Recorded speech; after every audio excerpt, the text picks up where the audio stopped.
ગૂંચવી દેનારો છે. આ સ્વયં કહો કે ભગવાન અત્યંત સીધો સાધો, વધારે પડતો સીધો સાધો. આપણી માંથી અત્યંત ગૂંચવાયેલી હોવાના કારણે જે અત્યંત સીધું સાધું છે એ આપણે બહુ ગૂંચવાડા ભર્યું લાગે, એમ પણ કહી શકાય. અને આપણે એવો ગૂંચવાઈ ગયા છે એટલે આ સીધી સાદી વસ્તુ પણ આપણને બહુ જ ગૂંચવાડા ભરી લાગે છે. ટૂંકમાં આપ કર્મ કરી પણ રહ્યા છો, જગતનું સર્જન કરી પણ રહ્યા છો, અને છતાં ઉદાસીન છો, અર્થાત કંઈ પણ કરતા નથી. આ બે વસ્તુ કેવું હોઈ શકે? તો તત્ પરિહારાર્થમ વારંવાર પ્રશ્નો જન્મતા હોય છે કે આત્મા એક છે તો અનેકતા કેમ? આત્મા કરતા છે તો પછી કર્મ કેમ? આત્મા ભોગતા છે તો પછી ભોગ કેમ? આત્મા સંસાર તો સંસાર કેમ? અદ્વિતીય એક અદ્વિતીય હોય તો અદ્વૈત કેમ? આ બધા પ્રશ્નો છે. તે બધા પ્રશ્ન છે. આ એક પ્રશ્ન, બધા પ્રશ્નો રહેલા છે કે ભગવાન આપ કર્મ કરી રહ્યા છો છતાં નથી કરે, એ કેવી રીતે? આમ બધો યશ લઈને બધું કરી રહ્યો છે અને છતાં પણ એ કરવાને કારણે જે દોષ આવે તે નથી. બધો યશ છે અને કોઈ દોષ નથી. સમગ્ર ધારણ કરી રહ્યો છું કરો અને છતાં કોઈ બોજ નથી. આમ સર્વ કર્મ કરવું અને છતાં કર્મનો બોજ ન હોવો, આનું નામ મુક્તિ. એટલે કર્મની મુક્તિ એટલે કર્મ નહીં કરવું એનું નામ કર્મની મુક્તિ નથી. કર્મ કરતા કરતા પણ કર્મની મુક્તિ કોને કહેવાય? કર્મ કરતી વખતે પણ કર્મનો કોઈ બોજ ન હોવો. તો કર્મનો શું બોજ હોય છે? અહં કરોમી તે અભિમાન હે, હું કરી રહ્યો છું એ પ્રકારનો અભિમાન છે, એ જ કર્મનો બોજ છે. એ જ માણસમાં બધા પ્રકારની ચિંતાઓ પ્રેરતું હોય. હું કરી રહ્યો હોઉં એટલે મારી જાત જોડાઈ હોય, મારું ગૌરવ, મારું સ્વાભિમાન આ બધા જોડાયેલું હોય. હું કરું તો અમુક પ્રકારનું પરિણામ જ આવવું જોઈએ. અને આપણે હંમેશા દહેશત રહે મનમાં કે આ બરોબર થશે કે નહીં થાય. બીજા કોઈ કરતા હોય તો આપણને એવી દહેશત ના બરોબર થશે કે નહીં. આપણે કહેવાય નિષ્પક્ષ હોઈએ છીએ. બીજા કોઈ રસોઈ બનાવતા હોય તો આપણે પછી કેવું છે તરત કહી આપે કે કેવું છે, ખાધું છે, ખાધું ફલાણું ભેગું. હું જ કરતો હોઉં તો મને હંમેશા થાય કેવું હતું, સારું થશે કે નહીં થાય. એટલે આપણે કર્મ કરતા હોય ત્યારે હંમેશા એ કર્મના પરિણામની ચિંતા રહે જ. આપણી જાતમાં જોડાવાની છે. તેથી કર્મની ગુણવત્તાથી આપણી ગુણવત્તા નક્કી થાય. જે વસ્તુ સાથે હું જોડાઈ ગયો હોઉં એના જેટલો હું બની જાઉં. આમ કર્મમાં અભિમાન કરું કર્મ જેવો બની જાઉં. કર્મ સારું હોય તો હું સારો થયો, કર્મ બરોબર ના થાય તો હું બરોબર નથી. આમ છેવટ આખી મારી જાત અંદર આવી ગઈ. અને તેથી એને એ વસ્તુ my own self is at stake એમ કહેવાય. એટલે મારી આખી જાત જ એમાં શું થઈ ગયું? એની અંદર એના માટે જ એના માટે જ જજમેન્ટ થવાનું હોય, એનો જ નિર્ણય લેવાનો હોય. હું કેવો છું એ ક્યારે નક્કી થાય છે? જેની સાથે જોડાયો હોઉં એનાથી નક્કી થાય. મારા પુત્રમાં ખૂબ આસક્તિ હોય તો એ પાસ થાય તો હું પાસ કરું, એ નપાસ થાય તો હું નપાસ કરું. આમ જેની સાથે જોડાયા હોઈએ એની સાથે આપણું, એનાથી જ આપણે હંમેશા જાતનો નિર્ણય થતો હોય. તમ કર્મ સાથે જોડાવાથી કર્મની ગુણવત્તાથી મારી ગુણવત્તા નક્કી થાય. આત્મા વિચારો કર્મમાં અભિમાન હોવાને કારણે કર્મ જેટલી કક્ષામાં આવી ગયો.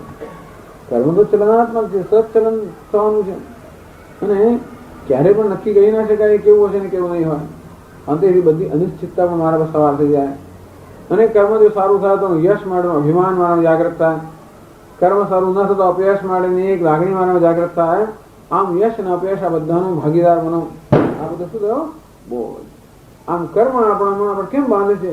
આ પ્રકારનો બોજ ઉત્પન્ન કરીને, આ પ્રકારના પ્રત્યાઘાતો કે પ્રતિભાવ ઉત્પન્ન કરીને, રિએક્શન ઉત્પન્ન કરીને કર્મ આપણે બાંધે છે. બધી વસ્તુ બાંધે. આત્મા તો બંધાય જ નહીં. આત્મા ક્યારે બંધાય? કોઈ વસ્તુમાં આપણે જયારે રિએક્ટ કરીએ, પ્રતિભાવ દર્શાવીએ ત્યારે. પ્રતિભાવ અર્થાત પ્રત્યાઘાત દર્શાવીએ. પછી કરવામાં પ્રત્યાઘાત.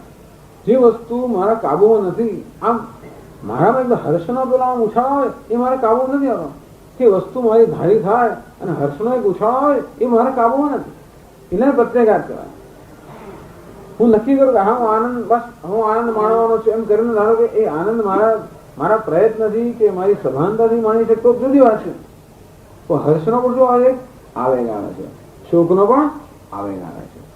જે માણસ બીજી વસ્તુ જોઈને ખુશ થાય એ માણસ બીજી વસ્તુ જોઈને દુઃખી પણ થવાનો છે. ઘણા લોકો આમ જરા વાતમાં ખૂબ ખુશ થઈ જાય, નાની વાતમાં, એ લોકો નાની વાતમાં દુઃખી પણ થઈ જાય. આપણે ઈચ્છીએ છીએ કે નાની વાતમાં ખુશ થઈ પણ નાની વાતમાં દુઃખી ના થઈ જાય. નાની વાતમાં ખુશ થઈ અને મોટી વાતમાં દુઃખી ના થાય એવી વસ્તુ આપણે જોઈએ. પણ નાની વાતમાં ખુશ થતા હોઈએ, અર્થાત મારી ખુશીનું કારણ બીજે હોય તો એ વસ્તુ મારા દુઃખનું કારણ બની છે. એ વસ્તુ મને અનુકૂળ રહીને મારા સુખનું કારણ છે, કોઈ જ વસ્તુ પ્રતિકૂળ બનીને મારા દુઃખનું કારણ બનવાની છે. અને એટલે એ રીતે વસ્તુઓ વાંચતી હોય છે મારામાં પ્રત્યાઘાત ઉત્પન્ન કરે, તેથી વસ્તુઓનો પ્રત્યાઘાત ન ઉત્પન્ન કરે. યદા હિનેન્દ્રિયાર્થેષુ ન કર્મસુ અનુસજ્યતે. આ વિષયો બધા ભોગ ઉત્પન્ન કરે એમ કરે માને છે. વિષય મારી આસપાસમાં કઈ વાંધો નથી, પણ મારામાં શું કરે? ભોગ બુદ્ધિ ઉત્પન્ન કરે એમ કરે મને બાંધે. અથવા કોઈ મારામાં તિરસ્કાર કે ઘૃણા ઉત્પન્ન કરે છે, અણગમતી વસ્તુ એમ કરે મને બાંધે. કર્મ છે મારામાં અભિમાન ઉત્પન્ન કરે છે. કર્મફળ મારામાં એવી જાતની લાગણી ઉભી કરે કે હું સફળ છું, હું નિષ્ફળ છું. છે સફળ નિષ્ફળ ક્યાં છે? કર્મ. તો હું કર્મ સાથે જોડાયેલો હોવાને કારણે હું સફળ અને નિષ્ફળ બનું. જેમ સિનેમા જોતી વખતે થઈ રહ્યું છે ક્યાં, અને ત્યાં રડારો થયો તો મારી આંખમાં આંસુ આવે, અને ત્યાં કંઈક સારું બને તો મારી આંખ મને હર્ષ થાય, એમ કરીને એકદમ જોડાઈ ગયો. તે રીતે આપણે જગત સાથે જોડાઈ જતા હોય છે. બસ આનું નામ જ બંધન. સિનેમાએ મને બાંધ્યો. કેવું બાંધ્યો? મારામાં આ પ્રકારના પ્રત્યાઘાતો ઉત્પન્ન કરે. કર્મએ બાંધ્યો. કેવું બાંધ્યો? મારામાં અભિમાન ઉત્પન્ન કરીને. અને તેને કારણે ક્યાં તો મારી જાતને અભિનંદન આપવું કે આહા શું સરસ કામ કર્યું, અથવા તો મારી જાતને દોષ આપવો. બસ આ બંને બોજા છે. જે વસ્તુ મને અભિમાનનું કારણ, અભિનંદનનું કારણ બને એ ક્યારે ક્યારે મારા દોષનું કારણ કે મારા શોકનું કારણ બને. ના અભિનંદન ન દ્વેષ. અભિનંદન આપો તો ક્યારેક દ્વેષ થવાનો, એટલે એટલા અભિનંદન આપશો કે દ્વેષ કરો, ક્યારેક દ્વેષ કરવો પડશે. એટલો દ્વેષ ના કરશો, ક્યારેક અભિનંદન આપવા મળે. ટૂંકમાં આ અભિનંદન અને દ્વેષ સાથે જ રહેલા છે. આ પેલા બંને સિક્કાની બે બાજુ સમાન છે. તો ભગવાન આ બધા પ્રકારના દ્વંદ્વથી મુક્ત છે. એ કેવી રીતે? શંકરાચાર્ય કહે છે તો જ્ઞાની પુરુષ પણ આ પ્રકારની દ્રષ્ટિ ધરાવતો હોય તો મુક્ત છે. તો જ્ઞાની પુરુષની કઈ દ્રષ્ટિ છે? ભગવાન જયારે પોતાના સ્વરૂપનું નિરૂપણ કરી રહ્યા છે ત્યારે સાથે સાથે જ્ઞાનનું નિરૂપણ કરી રહ્યા છે. જ્ઞાનમ તે હંસ વિજ્ઞાનમ ઇદમ વક્ષ્યામિ અશેષતઃ, અથવા જ્ઞાનમ વિજ્ઞાન સહિતમ યજ્ઞાત્વા મોક્ષસે અશુભાત. તો ભગવાન જયારે પોતાના સ્વરૂપ નિરૂપણ કરે ત્યારે જોડે જોડે જ્ઞાનની દ્રષ્ટિનું પણ નિરૂપણ કરે છે, અને જોડે જોડે જ્ઞાનના સ્વરૂપનું પણ નિરૂપણ થાય કે ભગવાન આ રીતે જાણીએ તો એને જાણ્યા કહેવાય. બીજી રીતે જાણીએ તો એ જાણ્યો, પણ છતાં યથાર્થ જ્ઞાન ભગવાન ક્યારે કહેવાય? આ રીતે જયારે જાણીએ ત્યારે. ટૂંકમાં અત્યારે ભગવાનને આપણે કૃષ્ણ કે રામ કોઈ રૂપમાં જાણતા હોઈએ એ કંઈ ખોટું નથી, છતાં એ જ્ઞાન ક્યારે ખરેખર એની પરાકાષ્ઠા ગઈ, એની ખરેખર પરિસીમા ગઈ, એની અવધિ ગઈ જયારે ભગવાનને આ રીતે જાણે ત્યારે. એટલે ક્યારે અટકી ના પડો. જ્યાં સુધી ભગવાનને આ રીતે નહીં જાણ્યો ત્યાં સુધી આપણી આ ક્વેસ્ટ અર્થાત આપણો આ પ્રયત્ન અન્વેષણ ચાલુ રહેવું જોઈએ. વિરુદ્ધ ઉચ્ચેતે તત્પરિહારાર્થમાહ. આમ ભગવાનના વચનોમાં પ્રત્યક્ષ વિરોધ છે કે હું આ જગતનું સર્જન કરી રહ્યો છું અને જોડે જોડે ઉદાસીન પણ છું. આ વચનોમાં પ્રત્યક્ષ વિરોધ છે. અને તેથી આ બે આ તદ્દન વિરુદ્ધ વસ્તુઓ એક જ આશ્રમમાં કેમ હોઈ શકે? ભગવાને સમજાવે છે 10મા શ્લોકની અંદર.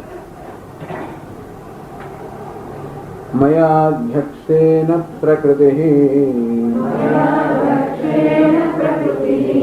શ્રૂયતે સચરાચરમ હેતુનાનેન કૌન્તેય જગત વિપરિવર્તતે. મયા અધ્યક્ષેણ પ્રકૃતિ શ્રૂયતે સચરાચરમ. મયા અધ્યક્ષેણ, ભગવાન હું અધ્યક્ષ. હું કોણ છું?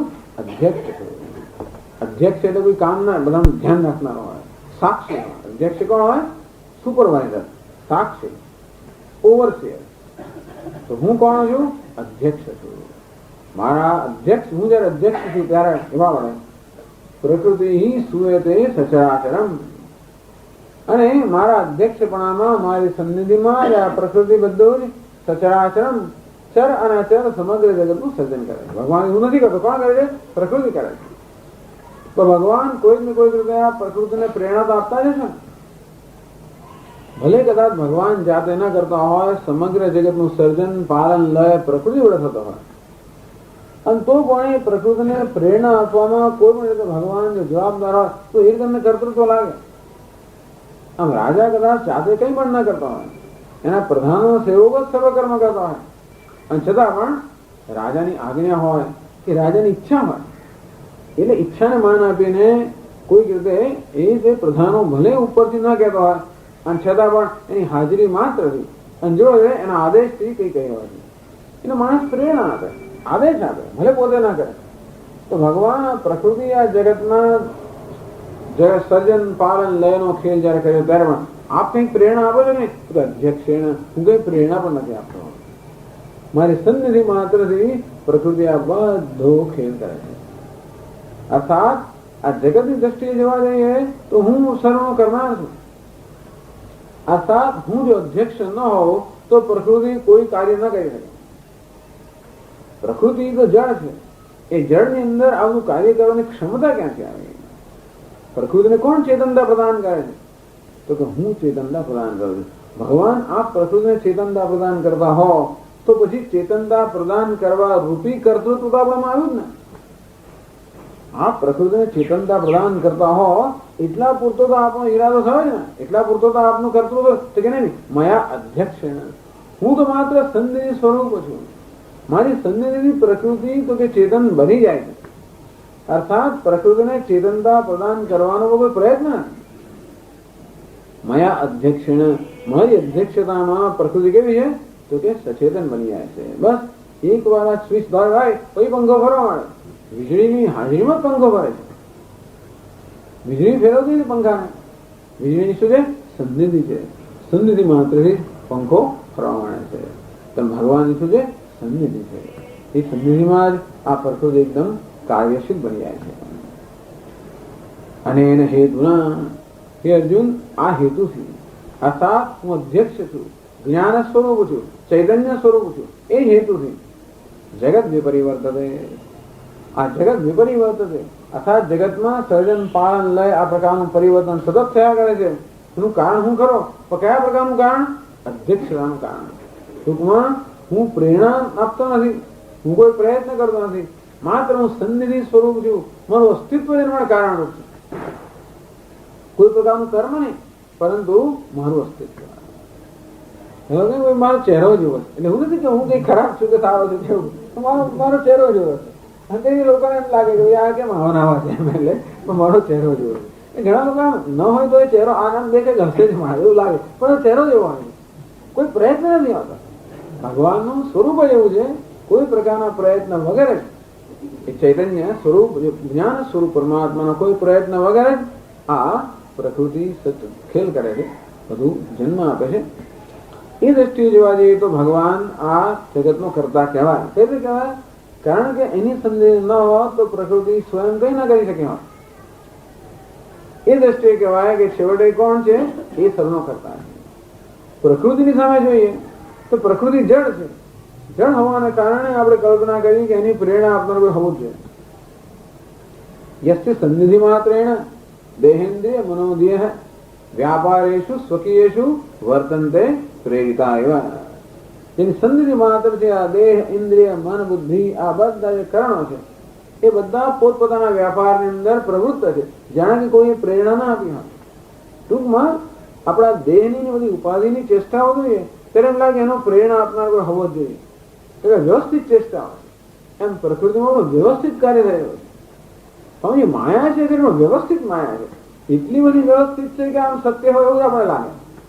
આ એટલી વ્યવસ્થિત છે કારણ કે એમાં જે નિયતિ છે એ નિયતિ પ્રમાણે બધું વ્યવસ્થિત થાય છે. એવું તો હોવાને કારણે આપણે માનીએ જ કે સત્ય છે.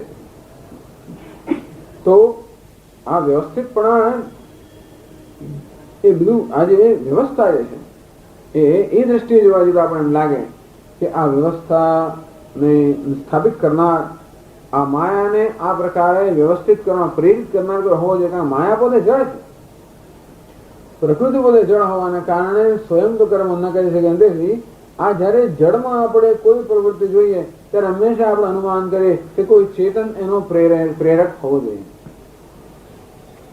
એટલે આપણે બસને દોડતી જોઈએ એટલે તરત ખબર પડે આપણને, ભલે ડ્રાઈવર ન દેખાવે આપણે જાણીએ કે એનો ડ્રાઈવર હોવો જોઈએ. ભલે પેલી ટ્રોલી હોય તો ડ્રાઈવર વગરની ટ્રોલી હોય આપણે જાણીએ કે અહીં ક્યાંક બીજા હોવો જોઈએ. સ્વામી અત્યારે ત્યાં નવું કમ્પ્યુટર કરતું હોય પણ કમ્પ્યુટર ચલાવનાર ક્યાંક તો હોવો જોઈએ ચેતન. ચેતન ક્યાંક હોવો જોઈએ જેને કમ્પ્યુટરમાં આ પ્રકારની બુદ્ધિ મૂકી એ દ્વારા ટ્રોલી ચલાવતા હોય તો ક્યાંક તો ચેતનની પ્રેરણા હોવી જ જોઈએ. એ ચેતનની પ્રેરણા વગર ક્યારે પણ જળ વસ્તુ કાર્યશીલ ન હોઈ શકે એવડો અનુભવ છે. આ જગતમાં આ પ્રકૃતિ કેવી છે? જળ છે અને છતાં પણ સતત કાર્યશીલ છે, વ્યવસ્થિત કાર્યશીલ છે. એ પરથી આપણે અનુમાન કરીએ કે એને પ્રેરણા આપનાર કોઈ ચેતન તત્વ હોવું છે. એ દ્રષ્ટિએ આપણે કહીએ કે ઈશ્વર જગતનો કર્તા છે. જગત સામે જોઈએ તો ઈશ્વર આપણે શું કહીએ?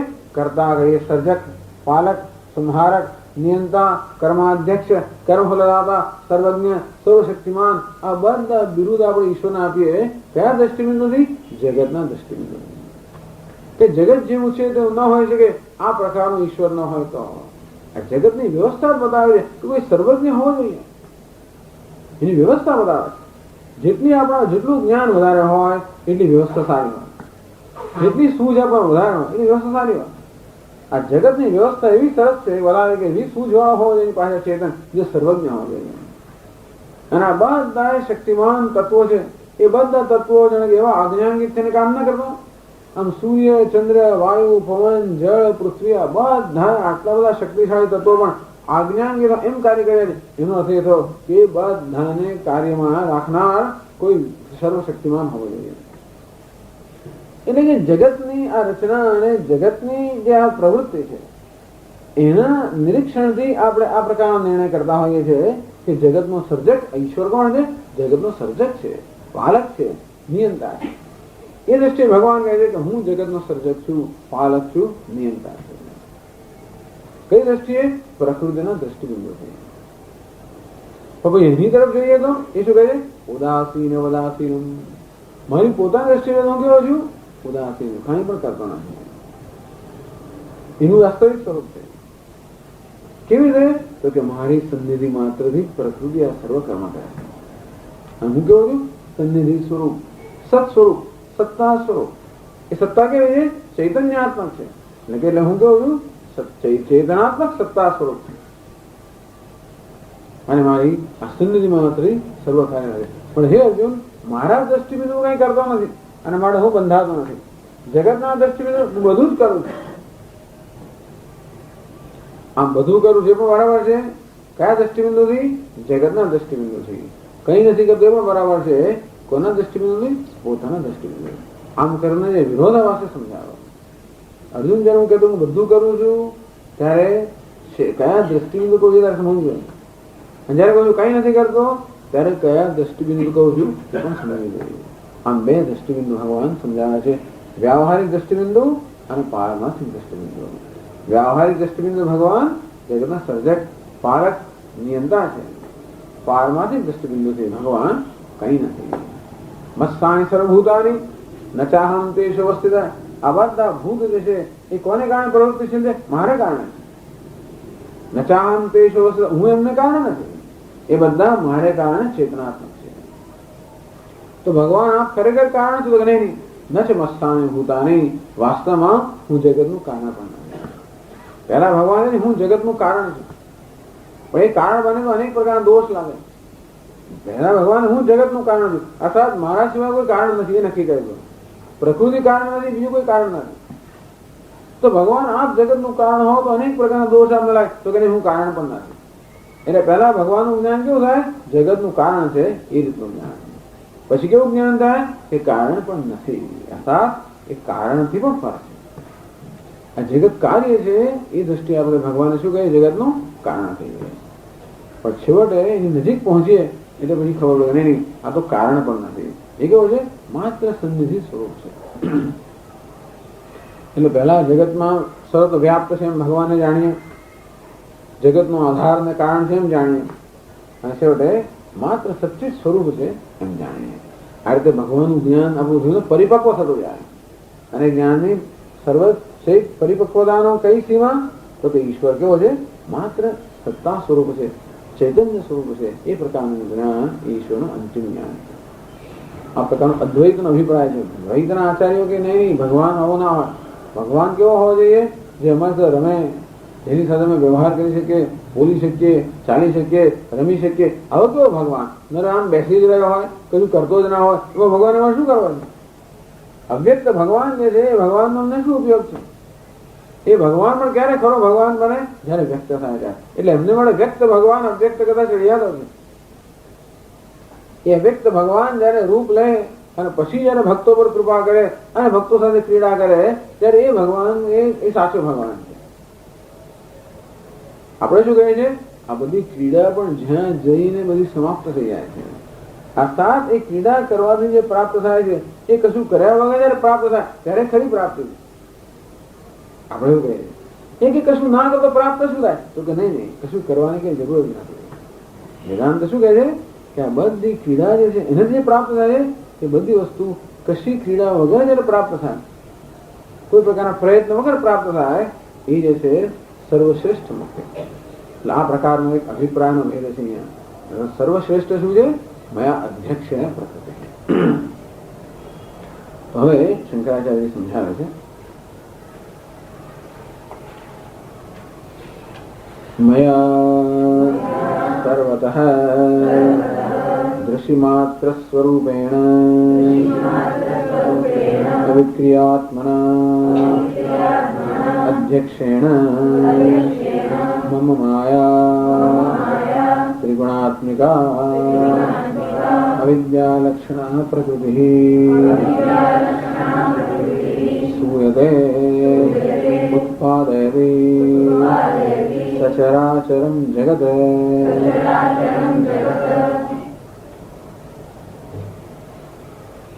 મયા એટલે મારા વડે તૃતીય વિભક્તિ છે. હું કેવું છું? દૃશ્યમાત્ર સ્વરૂપેણ સર્વતઃ દૃશ્યમાત્ર સ્વરૂપેણ. મારું સ્વરૂપ કેવું છે? દૃશ્ય. એક કોણ છે? દૃશ્ય. જે કોણ છે? દ્રષ્ટા. બીજું શું છે? દર્શન. ભગવાન હું દર્શન સ્વરૂપ છું. આ દ્રષ્ટા અને દૃશ્ય આ બધી વસ્તુ છે એ તો મારા વેશ છે. દૃશ્ય એટલે જે દ્રષ્ટાનું સ્વરૂપ છે, જે માત્ર દ્રષ્ટિ છે, અર્થાત જે શુદ્ધ ચૈતન્ય છે, જે સર્વ અવભાષક છે, એ જ આવી રીતે અહંકારનો વેશ લે તો દ્રષ્ટા કહેવાય, વિષયનો વેશ લે તો દૃશ્ય કહેવાય, વૃત્તિનો વેશ લે તો દર્શન કહેવાય. આ દ્રષ્ટા, દર્શન અને દૃશ્ય આ ત્રણેયનું પણ જે સર્વસામાન્ય સ્વરૂપ છે, ત્રણેયનું પણ જે અધિષ્ઠાન છે એ ચૈતન્યને દૃશ્ય સ્વરૂપમ ગગનોપમમ પરમ.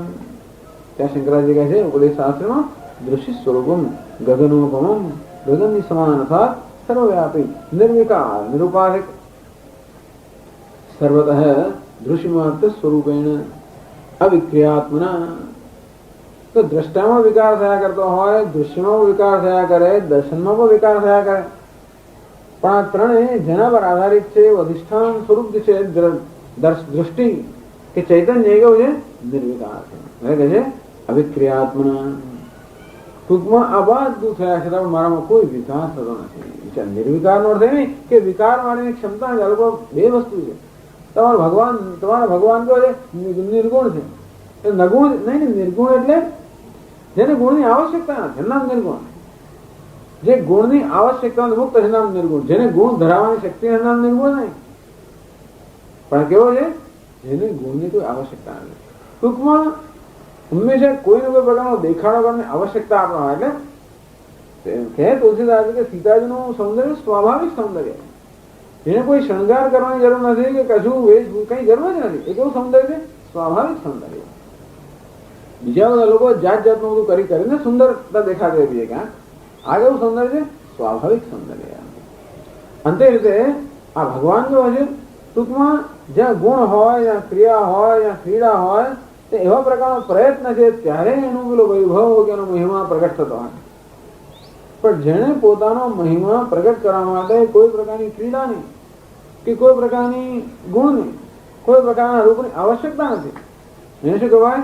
આ સર્વ રૂપ ગુણ બધાથી પર. પર અર્થાત બધાની આવશ્યકતા વગરનો. પરનો છે આ બધાની આવશ્યકતા વગરનો. નિર્વિકાર શું? કોઈ પ્રકારના વિકારની આવશ્યકતા વગરના, કોઈ વસ્તુ જેનો વિકાર ઉત્પન્ન ન કરે અર્થાત જે સર્વ વિકારથી પર છે. સર્વતઃ દૃશ્યમાત્ર સ્વરૂપેણ અવિક્રિયાત્મા અધ્યક્ષેણ, એ બંને તૃતીય વિભક્તિ છે. મયા અધ્યક્ષેણ સમાનાધિકરણ, બંને એક જ વસ્તુ બતાવે છે, હું જે અધ્યક્ષ છું.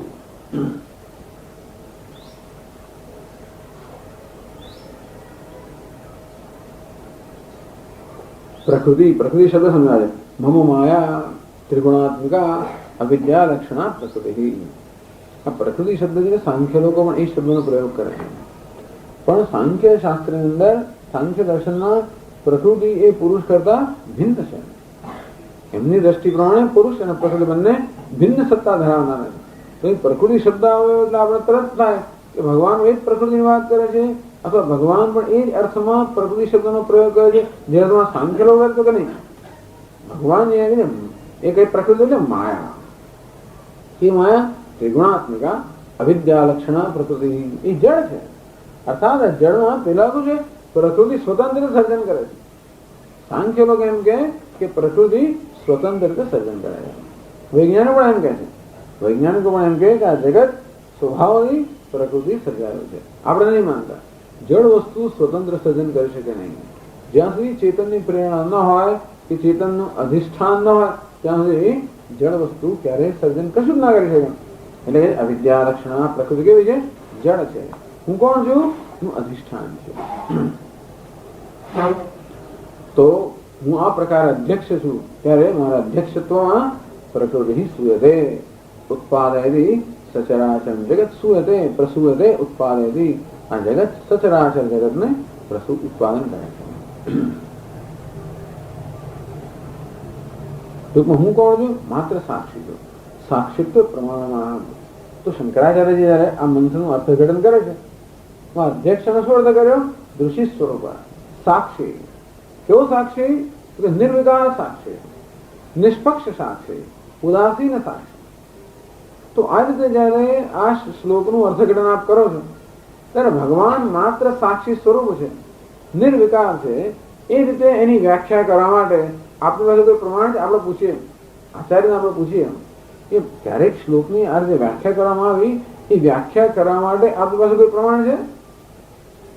એક શ્લોકની વ્યાખ્યા ભિન્ન ભિન્ન થઈ શકે.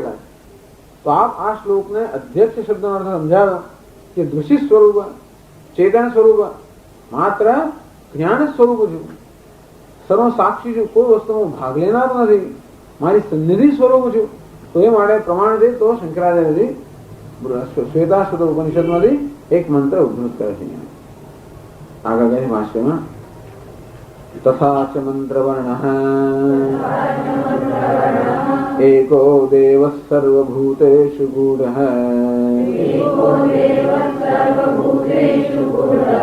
સર્વવ્યાપી સર્વભૂતાંતરાત્મા કર્માધ્યક્ષ સર્વભૂતાધિવાસઃ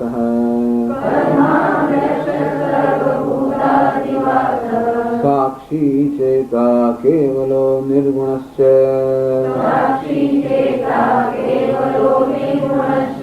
ઇતિ. તથા ચ મંત્રવર્ણઃ, આ જ વસ્તુ આ મંત્રમાં કહેવામાં આવે છે. એકો દેવ, દેવતા કેટલા? એક છે.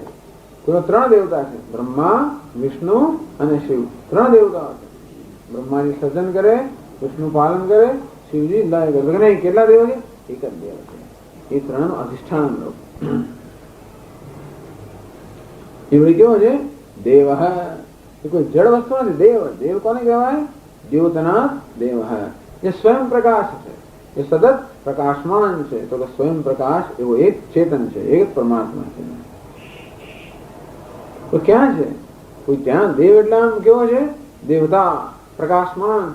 આપણો તો સૂર્ય જેવો દેવતા છે, એવા પરમાત્મા કોઈ દેવતા છે. સૂર્ય કેવો છે? આ જગત થી દૂર છે, તટસ્થ છે. તટસ્થ અર્થાત આ જગતનો એક ભાગ નથી, જગત સાથે સંકળાયેલો નથી. દેવતા ખરો, જગતને પ્રકાશિત કરનાર ખરો, છતાં પણ જગત થી ભિન્ન છે. તેમ ઈશ્વર પણ આ દેવતા હોય અને જ્ઞાન સ્વરૂપ હોય કે પ્રકાશ સ્વરૂપ હોય, છતાં જગત થી દૂર છે. તો કે નહીં, સર્વભૂતેષુ ગૂઢ, પ્રાણી માત્રમાં છે. ઈશ્વર ક્યાં છે? સર્વભૂતેષુ પ્રાણી માત્રમાં રહેલો છે. જો પ્રાણી માત્રમાં રહ્યો હોય તો કેમ બધા લોકોને આ ઈશ્વરનું પ્રત્યક્ષ જ્ઞાન કેમ નહીં થતું હોય? બધે છે ગૂઢ, એ છુપાયેલો છે. નાહમ પ્રકાશ સર્વસ્ય યોગ માયા સમાવૃત. મારી યોગ માયાથી સારી રીતે આચ્છાદિત થઈ હોવાના કારણે મારું વાસ્તવિક સ્વરૂપ કોઈને પ્રકાશિત થતું જ નથી. ગૂઢ એકો દેવ હૈ. એક શબ્દ કયો કે દેવતા અનેક નથી, એક જ છે. કેવો છે દેવ? તત્વ કેવું છે? દેવ છે, જળ નથી, ચેતનાત્મક છે, પ્રકાશાત્મક છે. એ ક્યાંક દૂરની જગત ક્યાં છે? સર્વભૂતેષુ. એ પ્રાણી માત્રમાં જળ ચેતનમાં સર્વત્ર રહેલો છે. જો સર્વત્ર રહે તો કેમ કોણ દેખાતો નથી? ગૂઢ હૈ. દૃશ્યતે તો અગ્રયા બુદ્ધ્યા સૂક્ષ્મયા સૂક્ષ્મદર્શી. જે સૂક્ષ્મદર્શી મનુષ્યો છે, જેની બુદ્ધિ એકાગ્રતા છે, સૂક્ષ્મતા છે, એ આ દેવને જોઈ શકે છે. બાકી બીજા કોઈ દેવને જોઈ શકતા નથી. છે તો ખરો. તો પછી જેવી રીતે શરીરની અંદર જો અંદર હોય, પ્રાણી માત્ર અંદર હોય, એનો અર્થ એ તો કે આ શરીરમાં મર્યાદિત છે. એક દેવ છે, પ્રાણી માત્રમાં છે, અંદર છુપાયેલો છે. તો આપણી બુદ્ધિ પણ શરીરમાં રહેલી છે. એમ કરીને એ વસ્તુ કેવી છે? આ બુદ્ધિ કે આપણું મન જે છે એ કેવું છે? શરીર પૂરતું મર્યાદિત છે. તો ઈશ્વર પણ જો દરેક પ્રાણીમાં રહ્યો હોય તો કે જળ ચેતનમાં થતો એ શું માત્ર ઉપાધિ પૂરતો મર્યાદિત છે? તો કેમ નહીં? સર્વવ્યાપી. દરેકમાં હોવા છતાં પણ સર્વત્ર વ્યાપ્ત છે. એનો અર્થ તો કે અંદર હોવા છતાં અંદર નથી. ભૂત ભાવના ભૂતેશ મમાત્મા ભૂત ભાવના નહીં.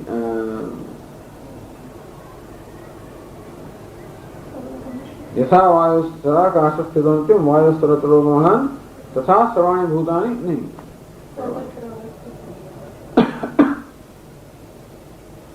ભૂત ભાવના ભૂતેશ મમાત્મા ભૂત ભાવના ભૂત ભૃત ન ચ ભૂતસ્થ મમાત્મા ભૂત ભૂત ભૃત ન ચ ભૂતસ્થ. આ બધા પ્રાણીઓનો હું ધારણ કરતો હોવા છતાં પણ હું કોઈનામાં નથી. એટલે એમ કહેવાય કે ઈશ્વર અંદર છે. એ અંદર કયા દ્રષ્ટિનું કહેવામાં આવે છે? કારણ કે ભગવાનનું જ્ઞાન ક્યાં થાય? તો કે આપણા અંતઃકરણમાં થાય. અંતઃકરણની અંદર ઈશ્વરનું વાસ્તવિક સ્વરૂપ પ્રકાશિત હોવાના કારણે એમ કહેવાય કે ભગવાન અંદર છે. બાકી અંદર બહાર કોઈ ભેદ નથી એનામાં. એ કહે છે સર્વવ્યાપી. તો પણ અંદર કેમ ગયો? કારણ કે અંતઃકરણમાં એને દર્શન થાય. એ દર્શન કરવાનો એ આંખથી કે એને દર્શન કરવાનો વિષય નથી, અંતઃકરણથી જોવાનો વિષય હોવાના કારણે અંદર ગયો. છતાં વાસ્તવ કહો છે સર્વવ્યાપી. એટલે સર્વવ્યાપી રૂપે ક્યાં જાણવાનો છે? અંદર જાણવાનો છે. ભગવાન અંદર જાણવા કઈ રીતે જાણવા છે? સર્વવ્યાપી રૂપે જાણવા છે. સર્વવ્યાપી. તો પછી આ તો આકાશમાં કેવું છે? સર્વવ્યાપી છે આકાશ. પણ કેવું છે? અનાત્મા છે. તો ભગવાન આપ સર્વત્ર વ્યાપ્ત છે. આપણે જયારે સર્વત્ર વ્યાપ્ત કહીએ આમ ત્યારે હવે શું દેખાડે? આપણાથી અન્ય જગતને બતાવે ભગવાન સર્વત્ર વ્યાપ્ત છે. એટલે મારાથી બહાર જેમ જ માની લે તો કે નહીં, સર્વભૂતાંતરાત્મા. એમને માનું કે સર્વવ્યાપી એટલે બીજો અનાત્મા છે, આ આત્મા મારાથી અન્ય છે. સર્વભૂતાંતરાત્મા પ્રાણી માત્ર અંતરાત્મા છે. બહુ ભગવાન પ્રાણી માત્ર અંતરાત્મા છે. એનો અર્થ એ થયો કે જે કર્મ થતું હોય એ બધા કર્મ એ જ કરનાર હોય તો કર્મથી બંધાના થયો. કે દરેક અંતરાત્મા હોય તો શું થયું? જે કર્મ કરી રહ્યા છે એ બધા કર્મ એ જ કરતો હશે. એનો અર્થ એ કે આ બધા કર્મથી બંધાતો હશે. અને જો એને કર્મ કરે એટલે કર્મનું ફળ પણ એને મળવાનું છે, તો ફળનો ભોગતા પણ બને. જો ભગવાન બધા અંતરાત્મા હોય તો એ બધાનો કરતા હોય, એ જ ભોગતા હોય. તો કે કર્માધ્યક્ષ હે. હું તો કોણ છું? કર્મનો અધ્યક્ષ છું. અધ્યક્ષ એટલે હું એનો સાક્ષી છું. હું કઈ કર્મ કરતો નથી. બધો અંતરાત્મા જુદા કેવો છું? કર્મનો સાક્ષી છું, અધ્યક્ષ છું. સર્વભૂતાધિવાસ હે. અને પ્રાણી માત્ર અધિવાસ છે. અધિવાસ એટલે સમગ્ર જગત જેનામાં વાસ કરે છે નામ જગત અધિવાસ. અથવા જે પોતે સમગ્ર જેવો નિવાસ કરે નામ અધિવાસ. સર્વભૂતાધિવાસ હે. કર્માધ્યક્ષ તત્ત કર્મ ફલ પ્રદાનાય પ્રવર્તક. ટૂંકમાં હું કર્મનો અધ્યક્ષ છું. કર્માધ્યક્ષ સર્વ કર્મનો પ્રેરક છું. સર્વ કર્મ ફળનો પ્રેરક છું. હું વાસ્તવમાં પોતે કઈ કર્મ કરતો નથી. જોડે સર્વભૂતાધિવાસ સર્વનું અધિષ્ઠાન છું. આ સમગ્ર જગત મારામાં નિવાસ કરે છે. હું સર્વ નિવાસ કરું છું, સમગ્ર જગત મારામાં નિવાસ કરે છે. એકો દેવ સર્વભૂતેષુ ગૂઢ કર્માધ્યક્ષ સર્વભૂતાધિવાસ સર્વવ્યાપી સર્વભૂતાંતરાત્મા સાક્ષી ચેતા કેવલો નિર્ગુણ છે. કેવું છું? સાક્ષી, સમગ્ર જગતનો સાક્ષી છે. તો આપણે સાક્ષી શબ્દ વાપરીએ એટલે સામાન્ય શું સમજીએ? સાક્ષી પણ કઈ જોવાનું વાત કઈ કર્મ કરતો હોય. આમ સાક્ષી કહીએ ને આપણામાં કોણ ખ્યાલ બધાને જોઈ રહ્યો છે. અને તેથી સાક્ષીમાં પણ આપણે કોઈ કર્તૃત્વનો આરોપ કરીએ હંમેશા. તો કઈ ચેતા, સાક્ષી કેવું છું? ચેતા અર્થાત ચેતન છે. તો ચેતામાં આપણામાં કોઈ પ્રકારનું ચેતનતાનું કર્મ રહેલું તો કે નહીં? કેવલ હે, કેવલ અર્થાત અદ્વિતીય છું, નિર્ગુણ છું. સાક્ષી કેવલ હે, નિર્ગુણ. કોઈ પ્રકારના ગુણથી, કોઈ પ્રકારના વિશેષથી, કોઈ પ્રકારના વર્ણનથી હું રહી રહ્યો. બધું જ છું અને છતાં કઈ પણ નથી. એક જ અદ્વિતીય ભગવાન જો હોય, ઈશ્વર એક અનદ્વિતીય તો ક્યારે હોય શકે? એ બધું હોય અને છતાંય કઈ ના હોય. બધું હોય એટલે એના સિવાયનું કઈ નથી. જોડે જોડે આ બધું છે ખરું, પણ એ સર્વ મિથ્યા હોવાના કારણે વાસ્તવમાં તો એક જ છે.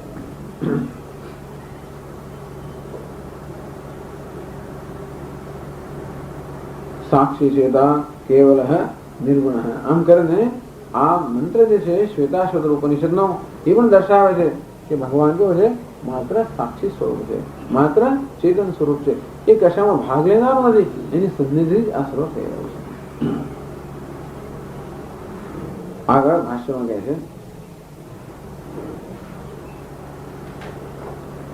ટૂંકમાં આ ઈશ્વર કયો? ઉદાસીન છે. ઉદાસીન અર્થાત કશામાં ભાગ લઈ લેનારો, કોઈ પક્ષ નહીં લેનારો, માત્ર સન્નિધિ સ્વરૂપ. અને એવો હોવા છતાં પણ આ સમગ્ર જગતની પ્રક્રિયાઓ થઈ. આવો હોવા છતાં પણ આપણે એમ કે આ બધું થવા મળે એને કંઈક તો કરવું છે ને. કંઈ પણ ભગવાન સમજાવે છે, શંકરાચાર્ય પણ સમજાવે છે કે ઈશ્વર માત્ર આવો સાક્ષી સ્વરૂપ છે, છતાં પણ એને કારણે આ સમગ્ર જગતની બધી પ્રક્રિયાઓ થઈ રહી છે. એ કેવી રીતે? એ સમજાવે છે. હેતુના નિમિત્તેન અનેન અધ્યક્ષત્વેન કૌંતેય જગત સચરાચરમ વ્યક્તાવ્યક્તાત્મકમ વિપરિવર્તતે સર્વાવસ્થાસુ. હેતુના અનેન કૌંતેય જગત વિપરિવર્તતે. હે કૌંતેય, અનેન હેતુના, આ જ હેતુથી, આ જ કારણથી. કયા કારણથી? કે હું અધ્યક્ષ સ્વરૂપ છું, હું સાક્ષી સ્વરૂપ છું, હું નિર્વિકાર નિષ્ક્રિય સાક્ષી સ્વરૂપ છું. એ જ કારણથી આ સમગ્ર જગતની બધી પ્રવૃત્તિઓ છે. કોઈ પણ પ્રવૃત્તિનો ભાગ ન લેતો હોવા છતાં બધી પ્રવૃત્તિનું એ કારણ છે. જેનો ભાગ શું છે? કશાનો ભાગ ન લેતો હોવા છતાં પણ, કશામાં સંડોવાયેલો ન હોવા છતાં પણ એ જ બધાનું કારણ છે. એ જ્ઞાન છે. એ જ્ઞાન જ આ બધી પ્રવૃત્તિ પણ કારણભૂત છે. એ જ્ઞાન સ્વરૂપ ન હોય તો કોઈ પ્રકારની પ્રવૃત્તિ સંભવિત નથી. હેતુના એટલે નિમિત્તેન અને એના અધ્યક્ષત્વેન કૌંતેય.